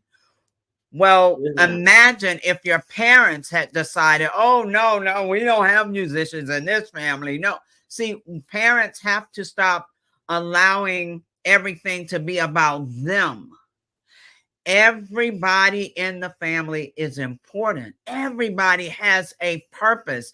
And as parents, we are the ones that are to look for that purpose and support that purpose and help our children walk in their purpose. It's not about what we like. So, you know, some parents will do it. Well, I don't know anything about that, so you can't do that. No, if you don't know anything about it, parent, find out about it. Yeah. Learn about it. But don't stifle your child's purpose because you don't understand it or because it's not your purpose. So we have to learn. Each individual has a purpose. And many times it's not going to be yours. Yeah. Parenting is by far much more different nowadays than it was when I was growing up, because, you know, some of the things kids say to their parents, I couldn't say. Some of the things that are normal in trends, I couldn't do. So, you know, I imagine that you've had to go through a whole lot of introspect, retrospect, reflection, a whole lot of research to even be able to identify best practices for this generation of kids, right? Absolutely. How is parenting different now than it was in the past? Is there a different approach necessary to help parents learn how to be more effective? Yeah, so I'm so happy you said that parenting was different and not that children are different. My oldest aunt was almost 100 when she passed away, 99.9 years old. And she would always remind us that children come here the same way they always have. She said, children are not so different at all, but it's the parents and the parenting that's different. So in today, we have so many different reasons. There's not, a one size fits all. But for some younger parents, they may not have had a parent to model for them, at least not to model good parenting. So therefore, they may not know. As one mother said, she was overcompensating, buying, absolutely everything she could afford for a 1-year-old who cared nothing about 99.9% of the stuff that she was buying, but she was doing all she knew to do. And in questioning her about it, she said, I didn't have a mom in my home. I don't even know what it looks like to have, to just be a good mother. I don't have a model. So for some parents, they're struggling because they didn't have a model. Whether it was a mom or dad, they didn't have a good, wholesome, productive, caring, nurturing, structured model. For some who had a good model, they're so bent on not raising their children up like they were raised. So they're throwing the baby out with the bathwater, so to speak, instead of them going back and reflecting on the things that helped them that their parents did. Instead of them understanding now more of why their parents did what they did, they're so bent on not doing any of it until they're missing so much of what children need to develop as they grow up. And for others, it's just me, myself, and I. Some parents are just living in their own world and everything is about them, and it doesn't matter what the children need or want or have. So as you're coaching different reasons. So as you're coaching more parents now, do you find that you find things personally that you wish you had done differently as a parent because of what you're learning in your research and how you're applying your techniques to other people? Absolutely. Even as a grandparent, I do things differently as a grandparent. So remember how some children, if there's a range of ages with children at home, and let's just say there's a 25-year-old, that's the oldest, and now there's an 8-year-old. Well, the parent has also changed and hopefully grown in wisdom. And so they're not going to parent that 8-year-old the same way they did the 25-year-old. They were learning how to be a parent then. And now they know a little bit more. So yes, it is different. I've learned so much through research, through just living, becoming wiser. And I tell parents often, please don't hesitate to apologize to your children. Let them know if there is something that you've learned you could have done better. It's not so much that you were wrong, but you could have done better. There, you see where there could have been improvement.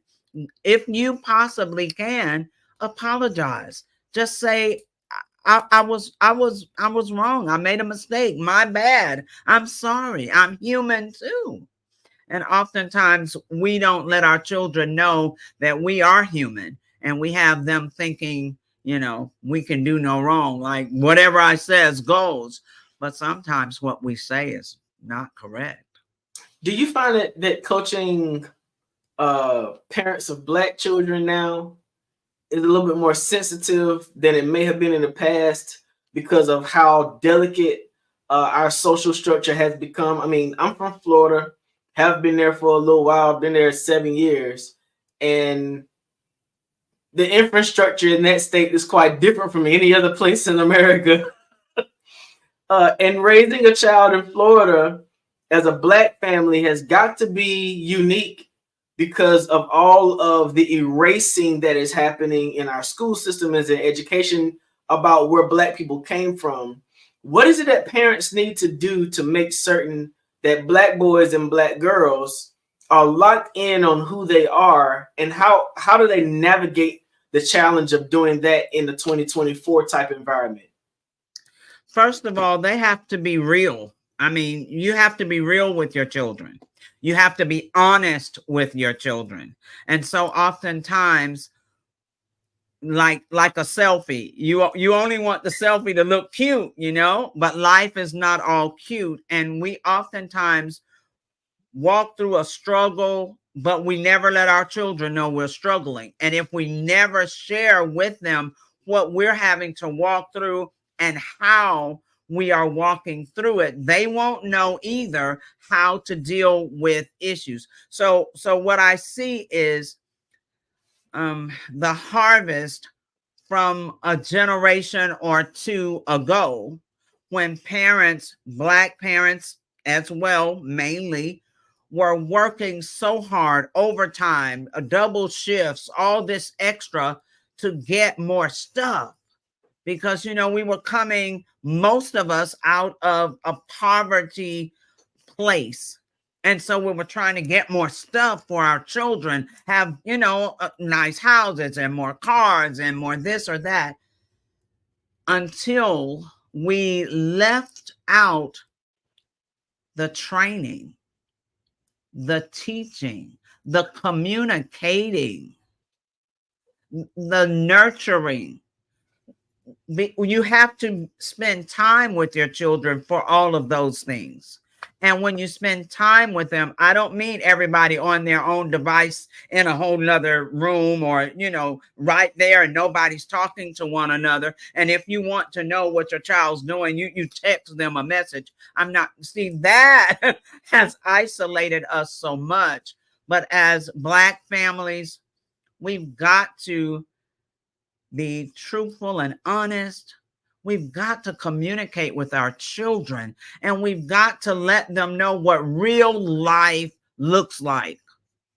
It's not about gaming, and it's not a game when you get out there.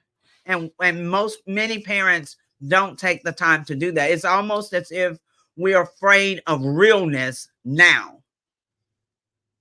We live it, but we don't want them to know that we have to live it. So how do you suggest we find that balance? Because as a parent, you never want your child to feel like they're isolated. I know that, you know, growing up in the Christian home, I still needed to know what was happening on the music videos when I got to school so I could be normal.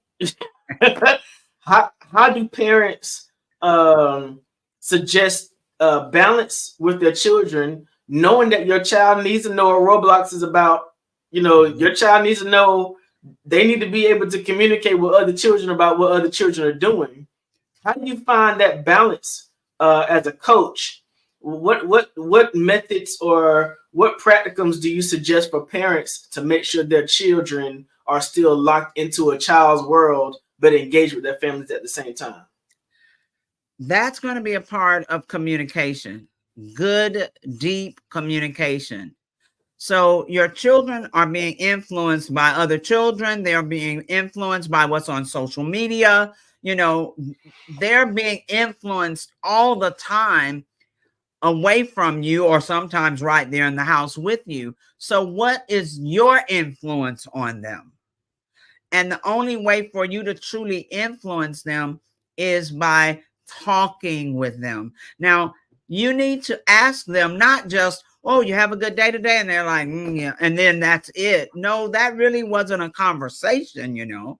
So you've got to go a little deeper and start asking. If your children, and most of them are, not all, if your children are on social media, or if they, you know, game, if they like to be on Roblox or whatever the case, parents, go in there with them. Find out what the game is like. You don't have to like gaming. You have to find out what your child is interested in, because that opens up communication. If you have nothing in common with your child, what will you talk about? And your child doesn't want to hear about stuff they're not interested in. So parents have to pivot. We sometimes don't understand that we're the ones that have to make adjustments. So pivot and then go in those rooms and learn about the games and the stuff on TikTok. That's why I do TikTok with Parenting 911, because I know young people are there. My grandchildren taught me how. So, I mean, we have to get involved in what they're involved in. Then we can bring in the realness. So when you're talking about that, right, the first thing that came to my mind in terms of the difference between now and what used to be an imbalance was, I grew up in a time and season when corporal punishment was the tone of the day. All right. Mm-hmm. And I know that can be a sensitive subject for some, because every parent has not always been, as we can say, responsible for their role, right?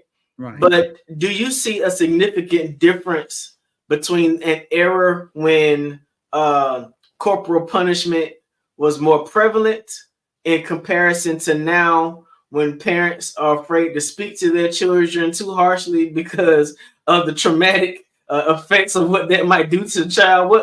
How do you see us navigating that space? All right. So you're talking about your era, so you can imagine my era, right? Okay. That time I was born. So my latest book is You Need a Butt Whipping. Wow. Now that brought back all sorts of triggers and trauma, because that phraseology in itself is just rough.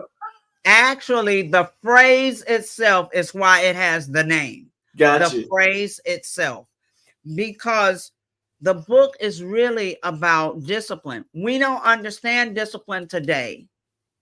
We think, so many of us think that discipline is only punishment, nothing else. And that's not what discipline is. That's not even the definition of discipline. Punishment is actually a consequence after a child has been disciplined and then chooses not to do what they've been taught. But discipline is something totally different. Discipline is telling a child what to do, modeling for them what you want them to do and how you want them to do it, then practicing with them over and over the way they need to do it until it becomes a habit. That's discipline. Once you know that they know how to do it, then it's up to them to make a wise decision and choose to do it the way you've taught them and trained them or not. And if they choose not, that's when a negative consequence comes. This is sort of the difference. Back in the day, we'll use that, whether your day or mine, doesn't matter. Back in the day, parents were modeling more for their children. So you saw them, if it was everybody come to the table for dinner, everybody came to the table. If it was, we pray before we eat, or we all work together on a project, or we respect one another, you saw your parents doing that. Well, that makes a world of difference. That's modeling. Many times today, we don't model. We just so often assume that somewhere, somehow, the child knows what we're talking about. And if the child doesn't, they get in trouble. We've got to go back to modeling for our children what we want them to do. So you can't tell them that, well, you have to get off of your iPad or whatever at 8 o'clock. No more for you. And then we stay on it. We're talking to them, but we are on it. We are, gaming. No, you have to model for them what you want them to do. Modeling is that part of discipline that we're missing so often. And discipline takes time. And many people at this point in life don't like a process. They want it now, but not go through the time and the sacrifice it takes to get there. So let me say this about, right? But wait, let me say this. Say it again. Hold on. I want to say this. I may forget my time, my era. I may forget. I'm a little older. In the book, it teaches you, though, that a butt whooping cannot be your only go-to whenever your children do something. And it teaches you how to create a consequence chart. Many parents never recognize when their children are doing something good. They only recognize when they've messed up. And then they go straight to the butt whipping. But that can't be the case. That shouldn't be the case. That's an injustice to our children. So it teaches you how to create what I call a consequence chart. And you have a list of rewards, and then you have a list of things that your child doesn't like. It might be you lose 15 minutes on your game tonight because you were not willing to do what you needed to do, or you have to do extra chores. I know for some parents that's taboo, but children need chores so they can learn responsibility and accountability and how to figure things out for themselves. So yeah, the consequence chart is in the book as well. That consequence chart sounds like something I know some adults need, a consequence chart. So this leads to my last question, right? The methods that you're talking about now seem a little bit evolved in comparison to the get somewhere and sit down and shut up because children are supposed to be seen and not heard, right? It sort of feels as if there needs to be a lot more intentionality in parental preparation before the child gets here. Oh my. Do you offer that as a service as well? I know that you're doing coaching, but do you offer like pre-parenting classes so that those individuals who want to have a nice little bundle of joy actually know how to love on the bundle? Yes, I can coach if they have, the aspirations to be a parent and they're hoping, or if they're expecting. I even, because of just credentials, I also coach parents with adult children, because many times that relationship starts to crumble when parents don't know how to respect the adult child.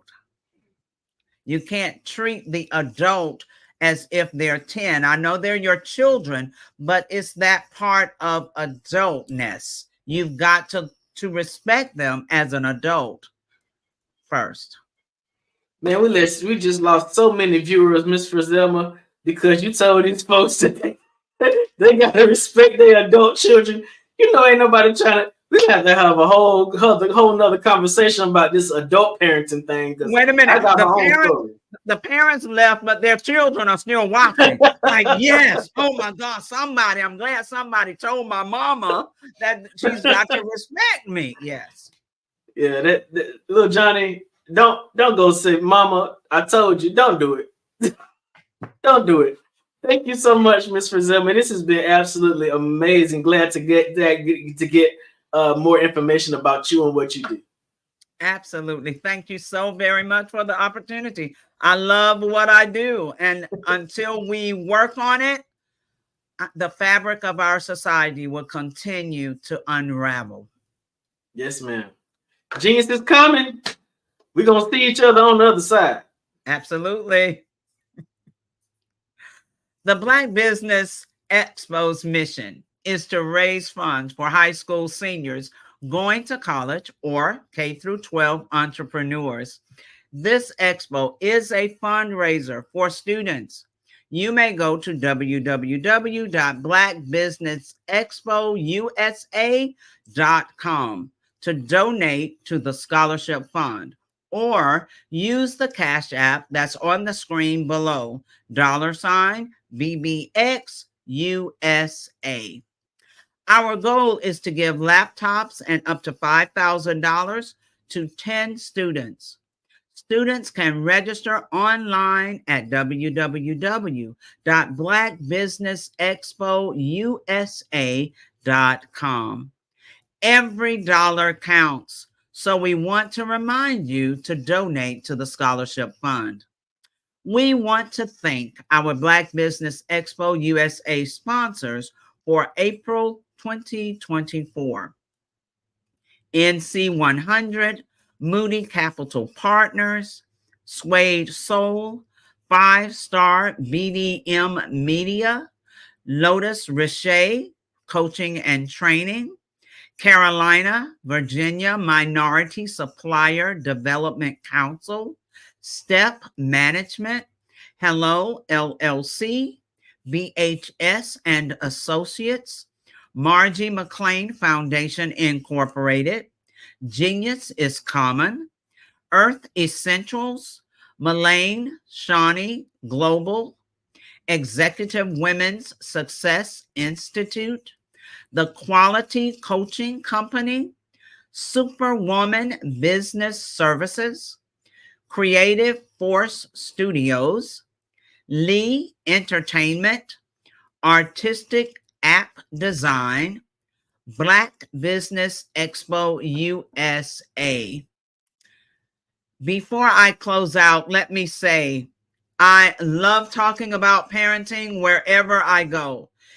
If you are a parent, if you are expecting to become a parent, if you are the parent of adult children, please go to www.parenting911.org and set up a discovery meeting with me. Let's talk about where you are and where you need to go. Genius is common, and I'll see you on the other side.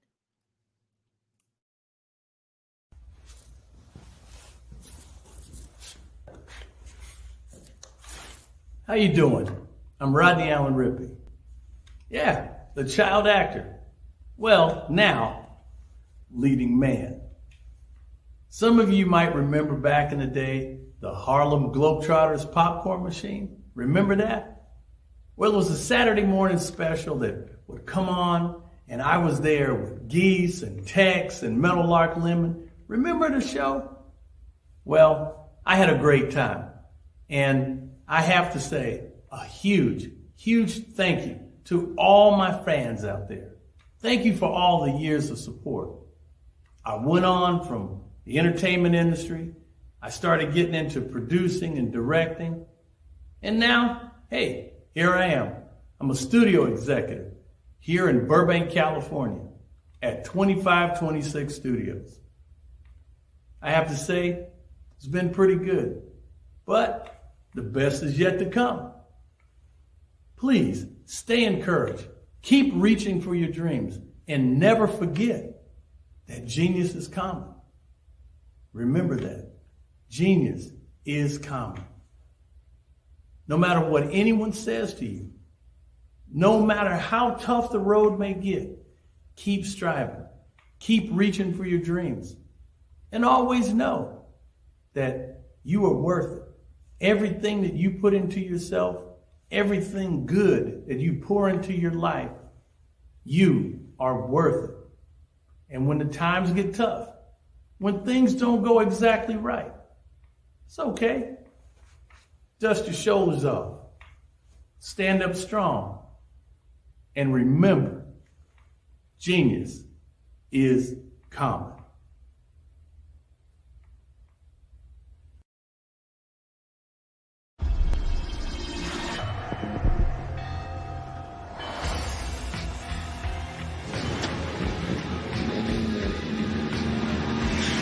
La connexion.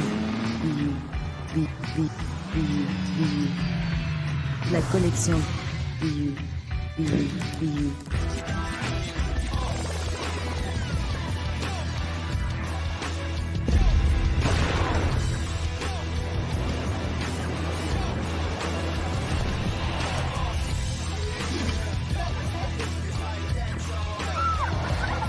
In a world obsessed with the cult of celebrity, I challenge you not to aspire to anyone else's greatness, but instead strive to reveal and ignite the greatness within you. Are you serious? I totally think that that's it. Hey. No! Hey! To me, sexy is a man that knows who he is and what he wants. Okay. He he's comfortable. You look at him, you see him, he's just comfortable being himself. And you're like, baby, be you. Be you, baby. Just be you. I like it. Introducing the Be You collection, exclusively available at K&G Fashion Superstore.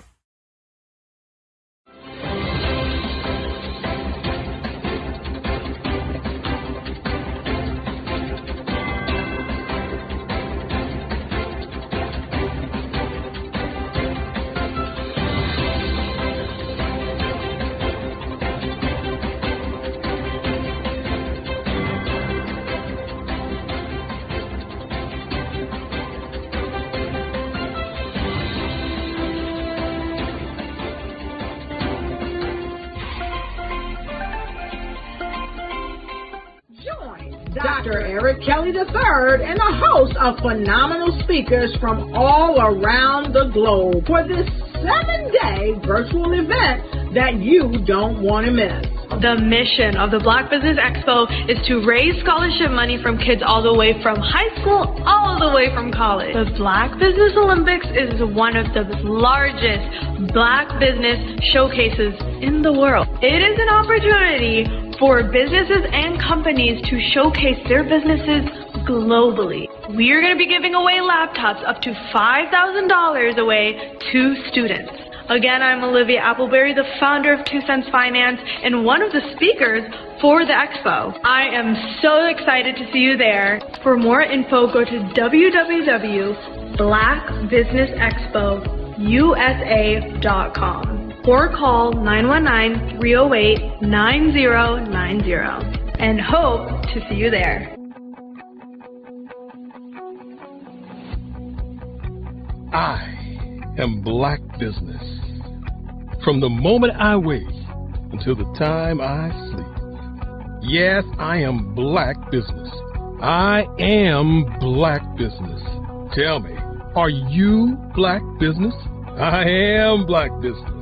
Do you support Black businesses? Listen, I support Black business because I am Black Business. Black Business Expo, one of the largest business showcases in the history of Black business in the world. The world! Sign up today at www.blackbusinessexpousa.com or call 919-308-9090. I am Black Business. I am Black Business. From the moment I wake until the time I sleep, I am Black Business. I am Black Business. Are you Black Business? I am Black Business. Do you support Black businesses? I support Black business because I am Black business. Black Business Expo, one of the largest business showcases in the history of Black America in North Carolina. Join Dr. Eric Kelly III and a host of phenomenal speakers from all around the globe for this 7-day virtual event that you don't want to miss. The mission of the Black Business Expo is to raise scholarship money from kids all the way from high school, all the way from college. The Black Business Olympics is one of the largest Black business showcases in the world. It is an opportunity for businesses and companies to showcase their businesses globally. We are going to be giving away laptops up to $5,000 away to students. Again, I'm Olivia Appleberry, the founder of 2 Cents Finance and one of the speakers for the expo. I am so excited to see you there. For more info, go to www.blackbusinessexpousa.com or call 919-308-9090 and hope to see you there. I am Black Business. From the moment I wake until the time I sleep. Yes, I am Black business. I am Black business. Tell me, are you Black business? Black Business Expo, one of the largest business showcases in the history of Black business in the world.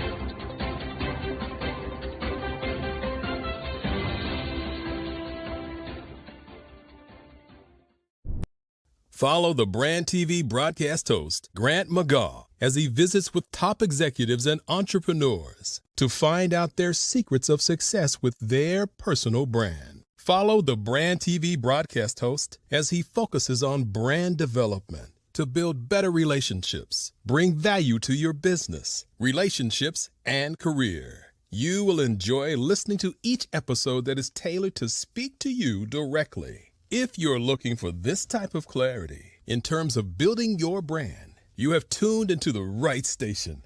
Each episode will help you to shape a conversation in the 5-star BDM network of 20,000 professionals and become a springboard for your corporate engagement and business opportunities. Each guest will frame their story in the areas of personal branding, business development, career development, financial empowerment, and technology innovation.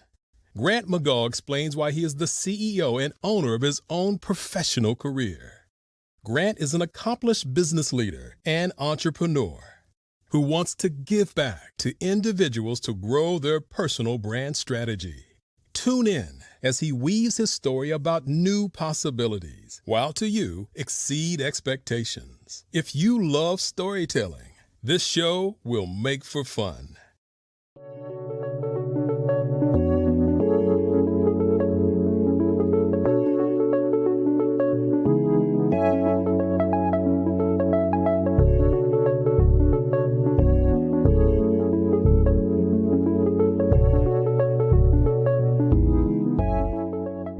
Passion has been around helping communities of color and historically underrepresented and underserved communities, minority, rural, veterans, persons who are differently able, in the intersection of education, innovation, technology, industry, and let's throw some entrepreneurship in there just for fun.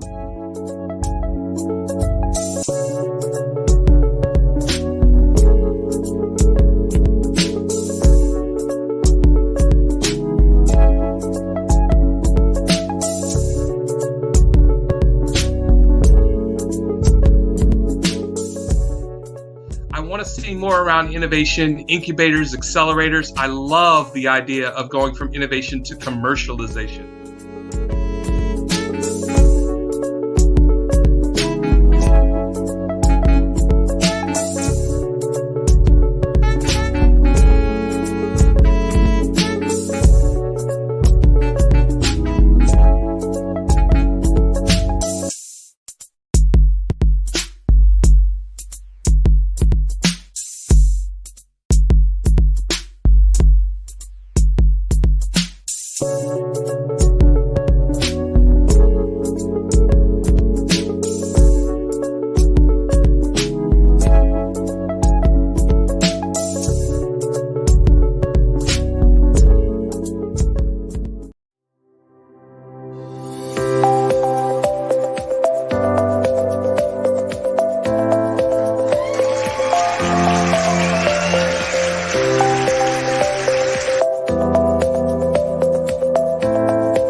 media is evolving. It's more vibrant, more colorful, more energetic, and so are you. It's not just photos anymore.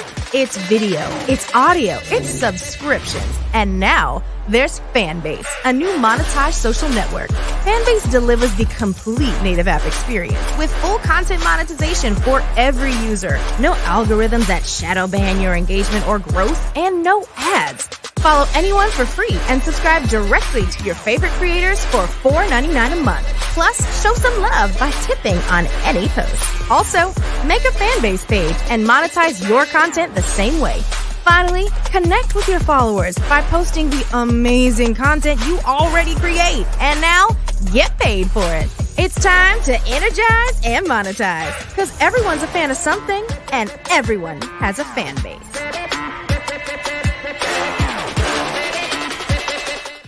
Five-Star BDM, Brand Development Masters, is a professional consulting and advisory group keenly focused on business development services for the small to mid-sized business and entrepreneurs. Although every business is unique, they often share business development challenges that can be addressed through smart branding. Services include process improvement and operations, digital strategy and transformation, business intelligence, digital marketing, and personal branding. Our business and personal branding company has helped a number of professionals and organizations to optimize and grow. This results in more business, more opportunities, better reach, positive outcomes. Visit www.fivestarbdm.com today to learn more. Sometimes you got to hear the news from the Black perspective, and more specifically, Black publishers. And that's exactly why you have to download the HeyTie app, the largest mobile app delivering breaking news, videos, and podcasts from 200 of your favorite Black publishers. Yes, 200 Black publishers delivering news as it happens, literally all in one app. Go to HAYTI.com or download the app in the Google Play Store or Apple App Store. It's completely free, along with information that you can trust, so go check them out. Ladies and gentlemen, and fellow professionals, please allow me to introduce myself. I am David Jones, the co-founder and CEO of the Hello LLC, where I am passionately dedicated to guiding individuals and businesses toward their own return on time investment. Time is my only competition. With over 20 years of experience as a corporate C-level executive, I bring a wealth of knowledge and expertise to the Hello LLC. My career journey has been marked by a relentless pursuit of excellence in marketing, strategy, and business management leadership. I have had the privilege of working with renowned Fortune 500 companies such as Xerox, American Airlines, Hilton, and Geico. However, what truly drives me is the transformational work we do at the Hello LLC. We are pioneering a new approach to business in the metaverse, where we empower businesses and individuals to build strong foundations, automate their processes and systems, while thriving in the ever-evolving digital landscape. More than just a 3D digital marketing agency, the Hello LLC is truly a community built on love, kindness, and integrity. We want more for you than from you. As I often say, collaboration is the new competition. In an era where time is the most precious commodity, I am here to guide you toward your own return on time investment, because if time was sold in stores, it would be sold out. With a deep commitment to excellence and a strong belief in the power of community, I don't just lead a company, I lead a movement into the future of business. Ladies and gentlemen, it is both an honor and a pleasure to be your guide on this remarkable journey. I am David Jones, and together, we will embrace a future marked by success, collaboration, and the transformative work we do at the Hello LLC. Hello stands for helping everyone live life optimally. So, let's make that pivot together and start living life optimally today.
that story, they're like, okay, somebody said they had a vision from God and they need money to build something.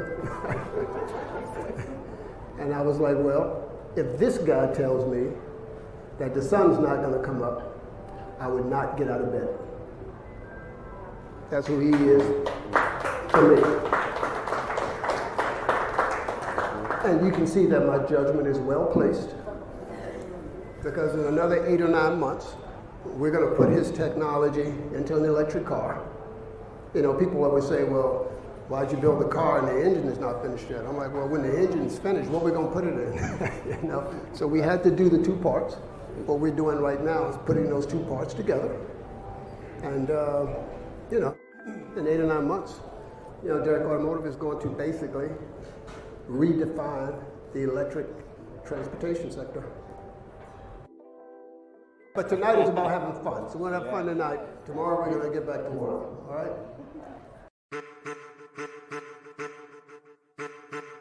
I am a child of the Most High God. He has gifted me in ways that I could not even imagine and didn't know.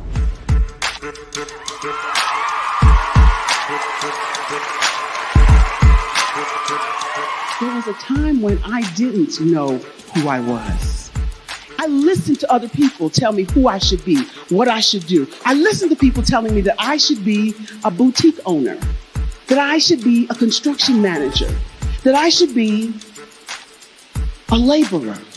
Have you ever felt like you should do something else, be something else, go somewhere else, be wherever you wanted to be, and you felt like you were in a box? Anybody in the room? And you couldn't get out? Anybody in the room? And you kept trying to go and go and you couldn't get out? Anybody in the room? But let me tell you, you need to rock the box. Rock the box.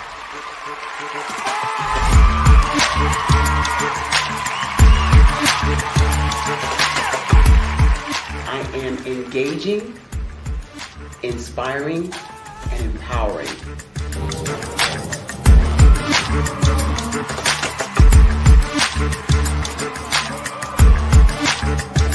I would give you everything I know. Just by touching you, if I could, by osmosis, give you every single thing I've learned, I've gone through, I know I would. We know that's not possible, but as it is possible, I love to share information with people. Some of you out there, people have told you that you can't be, you can't have, you can't do. But I will tell you, like Kingston said, you can, you must, and you will. If it's to be, it's going to be me. You got to say it. If it's to be, it's going to be. If it's to be, it's going to be. If it's to be, it's going to be.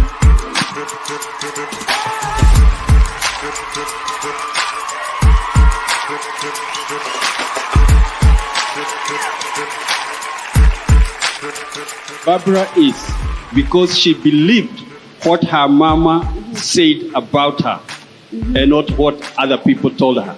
Every day you wake up, when you're in a situation, it's your choice whether it's an advantage or the disadvantage. She gained her confidence and her life, and now she is a testimony.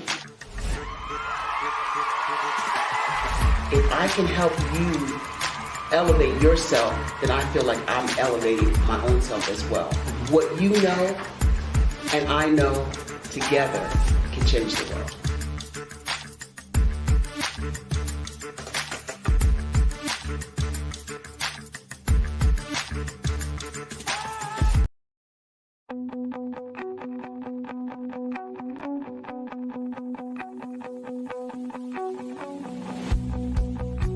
I am Black business. From the moment I wake until the time I sleep. Yes, I am Black business. I am Black business. Tell me, are you Black business? I am Black business. Do you support Black businesses? Listen, I support Black business because I am Black business. Black Business Expo. One of the largest business showcases in the history of Black business in the world. The world! Sign up today at www.blackbusinessexpousa.com or call 919 308-9090. I am Black Business.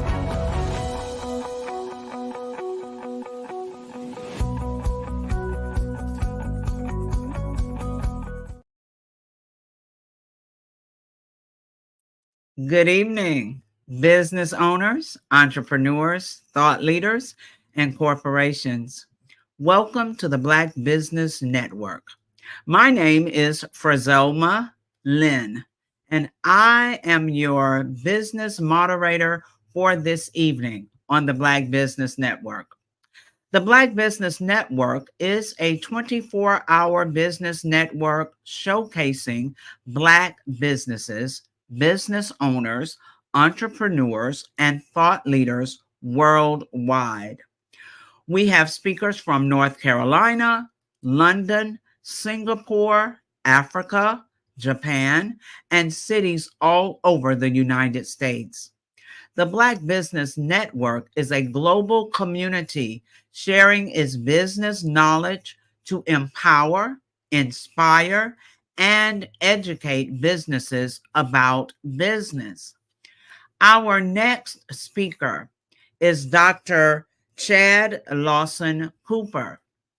Cooper is well known to theater audiences for his performances as William Gray in Church Mess and being the lead vocalist in the celebrated singing group Soul Tempo, who was featured in the blockbuster film The Preacher's Wife. As a filmmaker, Cooper has produced and co-produced several feature films along with wife Alicia Robinson Cooper, Hollywood great Harry Lennox, and super producer Man Robinson. His stage plays are estimated to have grossed over $20 million in revenue year to date. Dr. Cooper has worked with a pantheon of iconic gospel stars and has been featured in several national publications. Cooper attended Florida A&M University and graduated from Springfield College. He earned his bachelor's degree in philosophy and religion and a doctorate in theology. Please join me in welcoming to the stage Dr. Chad Lawson Cooper. Hi. Hello, Dr. Cooper. Well, I'm Dr. Cooper's son. I'm speaking on his behalf. Yes, I'm the second. I don't have my doctorate yet, but it's in the works. It's in the works. Okay, we're going to speak that into existence. I'll still say Dr. Cooper, letting you get accustomed to it. All right. Manifest it. Thank you. Amen. All right. So, RJ Stevenson, we will turn it over to you for an amazing fireside chat. Thank you, Mr. Bella. Genius is common, and I'll see you on the other side. Hey, man, how you doing? I'm doing good. How are you? It is amazing to see you. Where are you at in the world now?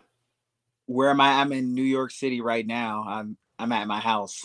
New York City. Yes, sir. No running around for stage plays. I know you got a stage play coming up this weekend, right? Yes, sir. In Seattle. I think it's on the 26th. I think it's next Saturday. So Miss Zelma told everybody, she sort of introduced your dad, which is amazing. He had to get on a plane and couldn't be with us, but you stepped into his space. Thank you so much. I know you're well prepared to speak on his behalf, but tell us a little bit about yourself. Well, I am a singer and actor myself. I started off performing at the age of 5, and now I am 23. Well, soon to be 23 in a month from now.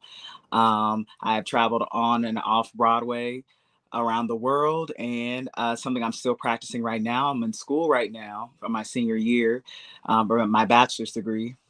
I'm in business, so that's kind of where my focus has been now. But I still assist my dad on his productions. So you're a senior in college, getting ready to graduate, and also a actor and a musician as well. How does all of that feel to be getting ready to make a strong life transition out of the college environment to move into the world and still have a schedule as a creative? It takes a lot of balance, and I think I have to rely on my faith a lot, just to trust God that I'm making the right decisions, but also following my purpose and understanding how can I integrate my passions and my purpose um, as well as my creative pursuits, but not only that, just my education. How can I make a marriage of those things? So I think it's possible for you to go to school as a creative and get a standard education and find ways to be creative within that fundamental.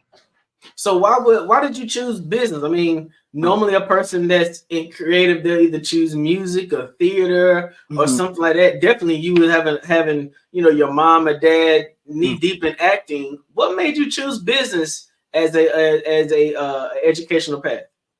Well, I chose business because my mother didn't want me to go to school for anything in the arts, because she was like, well, you already got the training on the road. So, there's no point in you getting a formal education.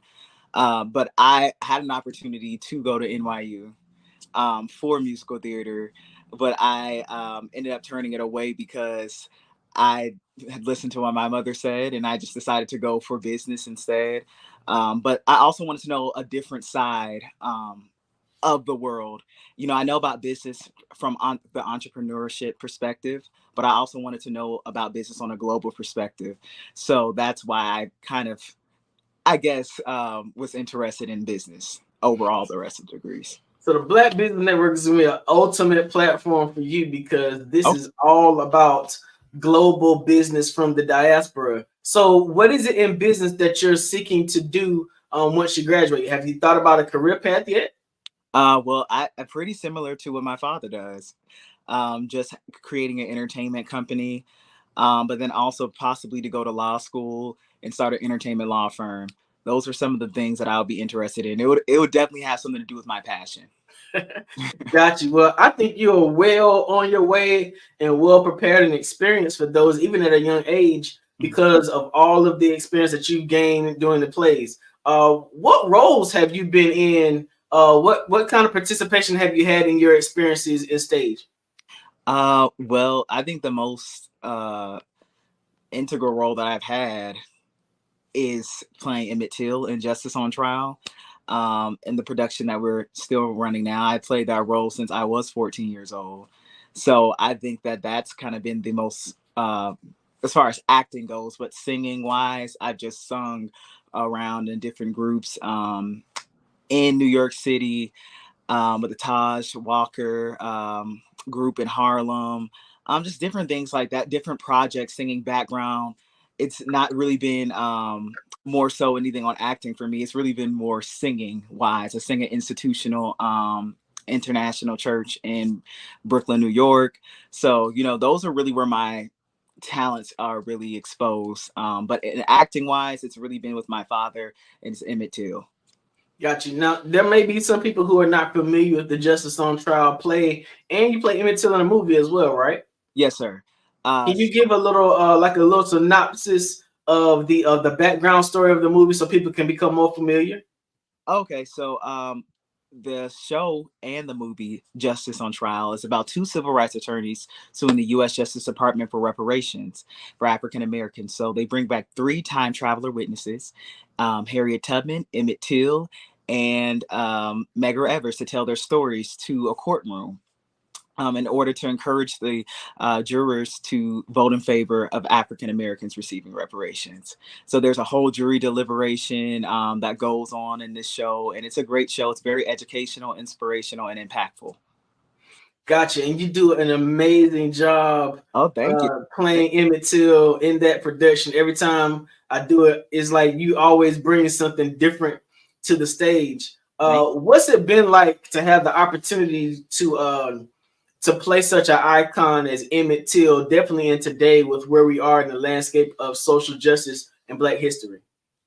I think to play a role like that, it can be very draining, and it has been very draining for me to play that role for several years, because I think you're putting yourself in a vulnerable place that I think as Black men,